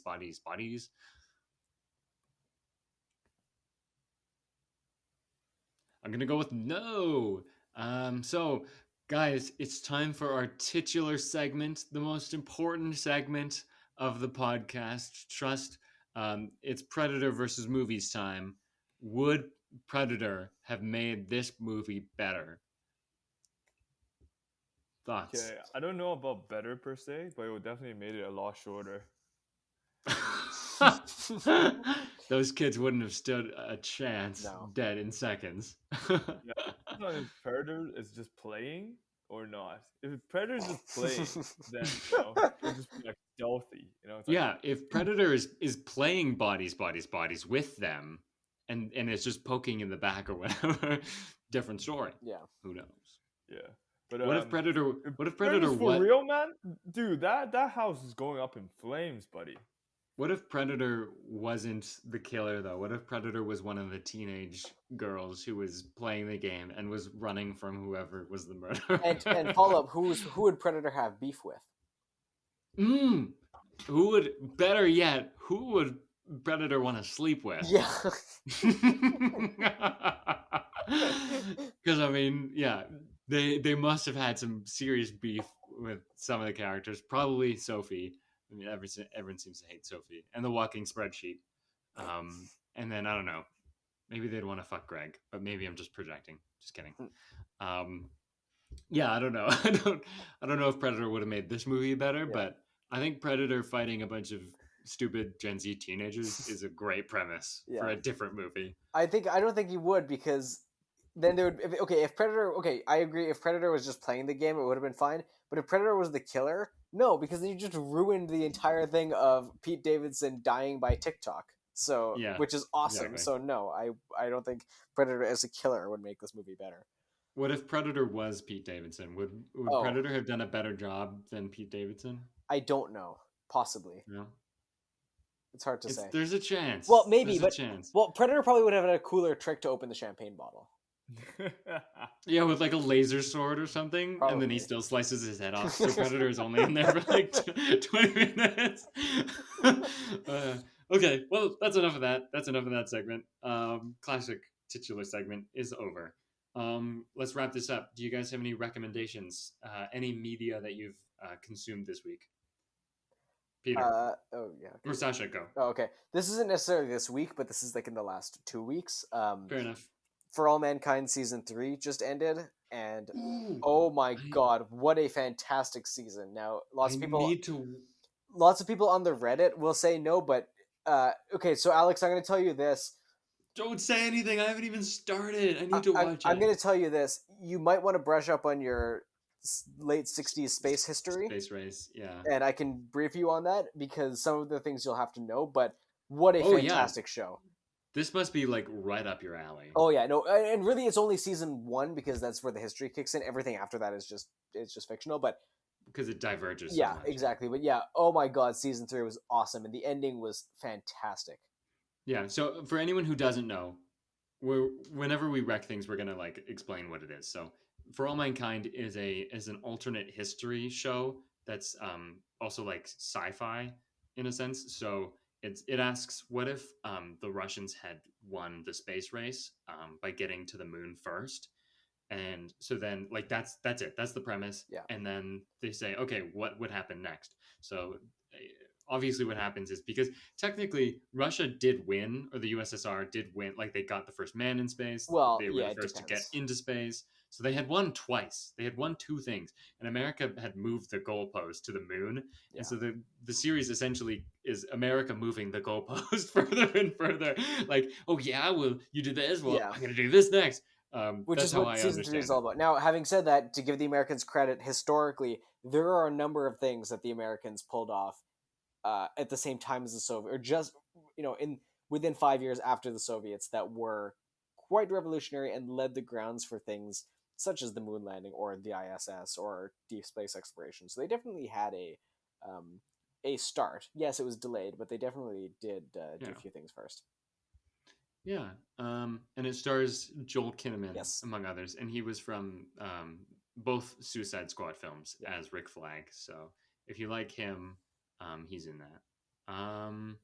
Anything else that you've consumed? You can say as much as you want. I don't Okay, yeah. Well, so while I was in June, I had a sort of dilemma because I had a month of MCAT studying left to go. I also had 3 new seasons of shows coming out. Actually, funny enough, they were all season 3s. So, Oh yeah, The Orville, which is just a sci-fi kind of Star Trek spinoff, which parody. yeah, Specifically a yeah, it's parody. So parody it's actually, not a spinoff. It's a parody. and it's by the Family Guy Yes, guy, yeah, Seth Seth MacFarlane. MacFarlane. It's a really good show. Alex will beg to differ, but that's Yeah, okay. well, wasn't for me. Yeah, I could see people enjoying it. yeah, it was good. So season 3, we don't know if there's a season 4 coming yet. I hope there is. So that was show number 1. For All Mankind was show number 2, and then show number 3 was Love Victor, which is a spin-off of the film Love Simon. So it's about a gay high school student at the same school that Simon went to, and he is going through sort of similar struggles and reaches out to Simon. So it's that came out. Thankfully, that was like all in one day, so I got to watch the entire 8 episode season in one go. That was the last season, so it was sad, but whatever. Sad. That was. But that was good. I'm sure something's coming up in the LSCU, the Love Simon Cinematic Universe. I'm sure they're not done. Oh no, I don't with think they that. are. They're gonna milk that out as long as they can. With the books, they're already milking it out as long as they can. So we'll see how it Oh, goes. I didn't know that it's based No, on books. it's based on a book first, but there's like it started with 1. Now there's like at least 2 or 3. So who knows? Okay. I mean, it's pretty easy. You just put love and then comma. Yeah, literally. Love, voice- insert character's voice name name. here.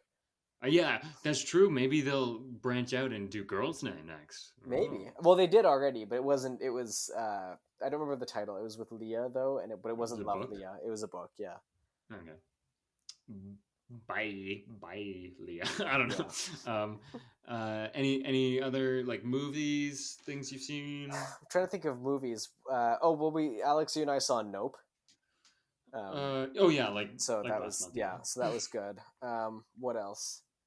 I don't know. Oh, I've been watching lots of Modern Family, but that's not new. So that was while That's I was. fair. That was Yeah. well, yeah. That was while I was sitting at home recovering from COVID. So yeah. Uh-oh. Alas. Alas. Okay, that's all you got for Rex? Yeah, I think so. Okay, Peter, what do you got? Dude, it's hard, man. It's been I've been watching some shitty movies lately. Choose your next words carefully if we're talking about the same one here. Oh no. I like so Alex and I watched the Talking Heads concert. Stop Making Sense last night. It was good, but 1986. I- Whoa. I don't that like a butt? Talking Heads enough to recommend it per se. You know what? It's I'll 1988. recommend something that I watched earlier this month. I think it's the pinnacle of British comedy and is very well done. It's a movie called In Bruges. So it features Sorry. It's another Colin Farrell film, actually. That one is him and Ray Fiennes, which are 2 brilliant actors that I adore very much. And And- hold on, it's someone else who's awesome, but you don't like as much. Brendan Gleeson. Yes, So, exactly. Him he's as well. great. they were brilliant in that film. I think if you are tired of the loud and ridiculous American comedy, this can be a nice little break for you. Why And do you say American with such disdain? no, I love American God, comedy, man. I just Peter's it's different. It's different. for our listeners and close friends who don't. Well, those are one and the same. Those Venn diagrams are circles. Um, anyways, Peter's an Anglophile. He is in Oh love yeah, with all things British. yeah. Even talking like British people. Yeah, and sometimes for the worse. Yeah. Sometimes we have to tell Peter that it's not okay to say things here that Yeah. Brits are allowed to say for whatever reason. Yeah. Oh wait, actually, okay. So now that I remember this, there was a string of movies that I saw that I'm gonna just say their titles and not really elaborate because that would take too long. But Just say good, bad. okay, all right. A few weeks ago, my boyfriend and I just decided to go on this string of watching all these movies because we had nothing better to do. So we watched Miss Congeniality, which was good. Then we watched. We finished watching Titanic because we started that and then finished it. So I've seen Titanic about 30 times, so I'm going to say good again. Then we watched American Psycho 2. That's TWO. Yeah. Not TOO. Yeah. Better than you would expect. I'm going to say that. And then what And else do we watch? Who does it star? Oh, it stars Mila Kunis. What? So, yeah, That's so wild. it's weird to hear her narration because all I could think was Meg Griffin. Oh yeah. So Family that Guy, was yeah. kind of strange. That's true. What else? As Alex would say, that was a jump scare I wasn't prepared for. I say that too much and no Yeah. one laughs. And then the last one was Once Upon a Time in Hollywood, which I had seen before and he hadn't, and my God, he hated it. But I definitely liked it. So I like that one. Yeah, and as for Peter's in Bruges thing, I watched it and I hated it. I had to watch it in 2 parts, and it's such a downer, and all the comedy is about like it's making fun of like small people, people struggling with obesity, and Dude, that's there's some not true. there's some Not racist true. humor. Name one joke that isn't one of Underrating those that things. movie right there. See, that's Name what British one- comedy name is all one- about, though. That's like I not a said- good excuse. That's Dude, not dude, a good I'm excuse. telling That's you, not the in excuse my- you think it is. Dude, I'm telling you, in my review, I've said very clearly that British comedy is about the suddenness, and while most jokes are self-deprecating, the highlight of the movie is in such a grim scenario, they're able to find humor and hope, and I think By that making is just fun of so people. valuable. That's And- not funny. Well, dude, It's the not movie funny. came out in 2008. It was under a different time. They're whatever. I'm not even. We've already. Dude, We're just on. you're just being a hater, dude. Come on. I'm the opposite of an Anglophile. I'm an Anglo hater. That's not even true. Anything else that you watched more recently? I can't believe that you didn't like the Talking Heads. I said I liked it, but it's You not were good enough for vibing. me to recommend it per se. Now, if What was the the- Weekend concert, on the Shut other up. oh hand, my God. Even Sasha's rolling his eyes. What was the part? There was some part of the film though that you were going crazy over, but I don't remember what it was.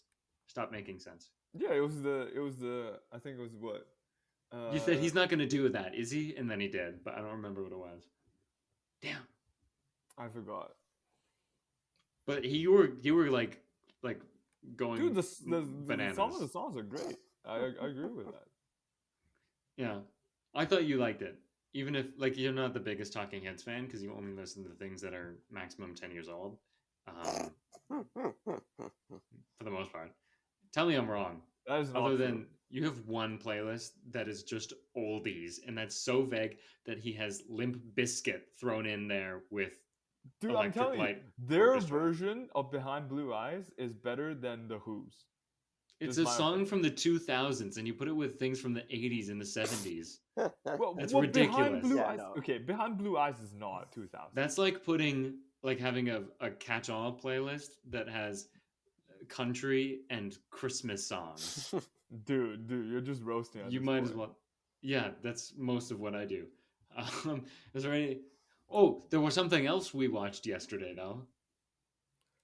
And we Again, kind of like, alluded honestly, to it. Dude, I love the premise of the rehearsal, but I You honestly loved still the think you I loved only the like 2 episodes a lot. you loved the premise of it so much that after I showed him 2 episodes, he binged the rest of it in one night, staying Wow. up until. Oh no, you fell asleep and then you said you woke up at 5 to finish it. Yeah. So yeah, he found it okay, obviously. Yeah. Dude, all I'm saying, dude, I only found 2 episodes of like spectacular. You know, like the first episode I loved. I think season 2 should follow first episode's format personally. I And then disagree. the filter method episode I loved. These two are fantastic. Like I said before, the more it gets, I mean, it helps that I watched Nathan For You, the show first, so I know who Nathan is, and I kind of like him as a character I need because to watch it. in that show as well, highly recommend. In that show, there is a bit of an arc for Nathan where he's also working on himself as well as doing the business whatnot. But it's not as prevalent as it is in this show. And I think the more it becomes about Nathan, the more interested I am. Because then it's not just like a serialized show where every episode is different. I do agree though, Peter. The first episode is fantastic. With Core Skeet. I think it's so funny. But the more absurd the situation gets as Nathan goes down that rabbit hole, I think that's so much more fun. Um, yeah, and it just finished. The season finale was the other day, and it was so good. Anything else you've been watching? No, Nope, doesn't. a lot of great shows coming out though that I'm keeping my eye out for. Yeah, House of Dragon coming out very today. soon. Today, Yeah, actually today. Yeah, tonight. House of It's Dragons, coming out yeah. tonight. And then Sandman, I need to watch. I heard good things about it. And like things like Endor is coming out next month, very Yeah. soon. I feel Ring like of there's always Power coming out very soon. Lots of great shows coming out. I feel like there's always good TV coming out, so that I just feel like I'm overwhelmed with all these. Well, I mean, I get, like shows. these are actually like big budget. Like I guess like it's not even Sure. fair to call them TV production at that point because they're literally like 1 hour film weekly. Yeah, you know? that's true. Yeah. Yeah. So yeah, I've been watching things, but I've kind of glanced over a bunch. So like After Yang, I watched, and it was fantastic. Go check it out. Stop Making Sense. That was showing it to Peter was the second time I've seen it in like I think I watched it a week ago. So like I watched it twice, rather close together, and it's fantastic. I would argue that it is. No, to be fair, I haven't seen very many concert films, if any other ones, but like I think it could easily be the best that there is. It's filmed in an excellent way. I love what they do with the lighting. The songs are 90% bangers. It's like an album I would want to have on vinyl. Although I don't own a record player, so. Um, but yeah, and yeah, it's just great. So that's the stuff the movies I've been watching. Shows. I finished The Rehearsal. It's fantastic. First episode of She-Hulk came out. Peter and I watched it, and I really liked it. I know some people aren't like sure about it, and there's a bunch of people who are saying mean things, but I thought it was. I think it nailed the tone it was going for, which is just like being kind of goofy and fun. And so I really liked what it. I don't think it's like perfect. Like I think, I don't know, but I did enjoy. I had a good time, and I think there were some good laughs and kind of like stuff that pokes fun at the MCU in a way that I'm not sure that they've done yet. I don't think they've done like a comedy film where they're making fun of the stuff that they've made before or like the lore. They've done comedy before, but not like that. So go check that out. And we might do an episode on it when it's done. I've also been catching up on the 3rd season of What We Do in the Shadows. It's on Disney Plus now, so I've been watching that. Great movie, and the show is keeping up with that. I think it's a great show. So if you like the movie, go check it out. Yeah, I just love those characters, and I'm a big fan of the movie, but I almost want to say that Matt Berry's character from the show is the best vampire from either of them. he's just so Matt Berry is so funny.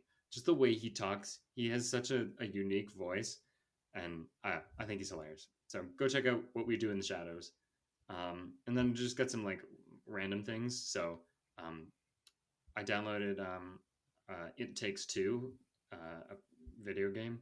Um, that one was like pretty popular when it came out. So uh, Peter and I were trying it out, and it's pretty fun. I've been enjoying that one a lot.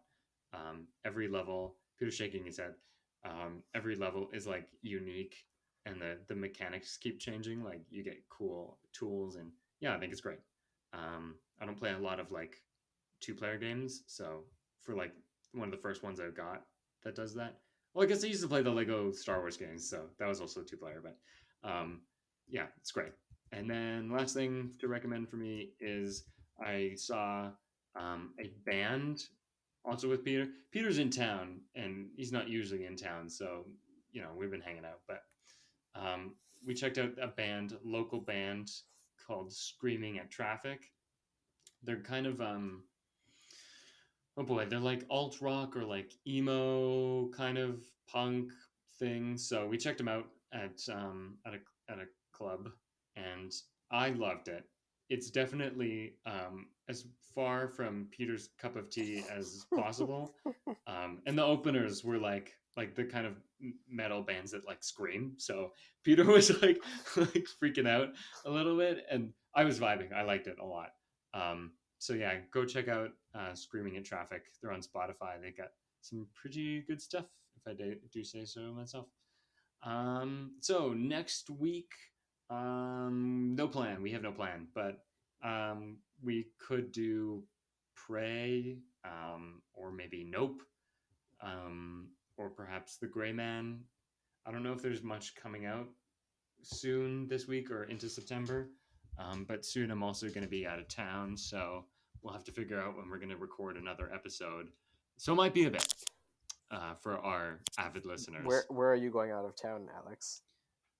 That's actually confidential, but no, I'm going to the Los Angeles. Oh, Los wow. Angeles. Yeah. So you can go to Hollywood and get some recommendations. Yeah, I'll go to Hollywood. I'll go to the Hollywood offices, and Yeah. I'll ask around. Just go to the sign and knock on the door of this. Knock on the sign and be like, "Can you tell Knock me on what the to do sign. for my podcast, please?" And I'll rub the sign. I'll say, "Yes, my son. You must and a do genie will come insert out. movie Yeah. here." Yeah. So yeah, no plan, but we'll do something eventually.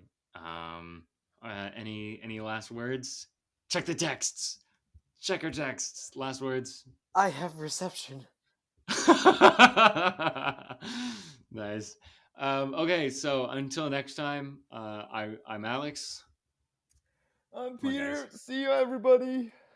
Sascha, do you want to say your name? Oh, sorry, spoilers. Oh, that's okay, Alex. And I'm Sascha, this week's guest. Thanks again, guys, for having me on. Yeah, no problem. Okay, see ya. Bye. Bye, everybody.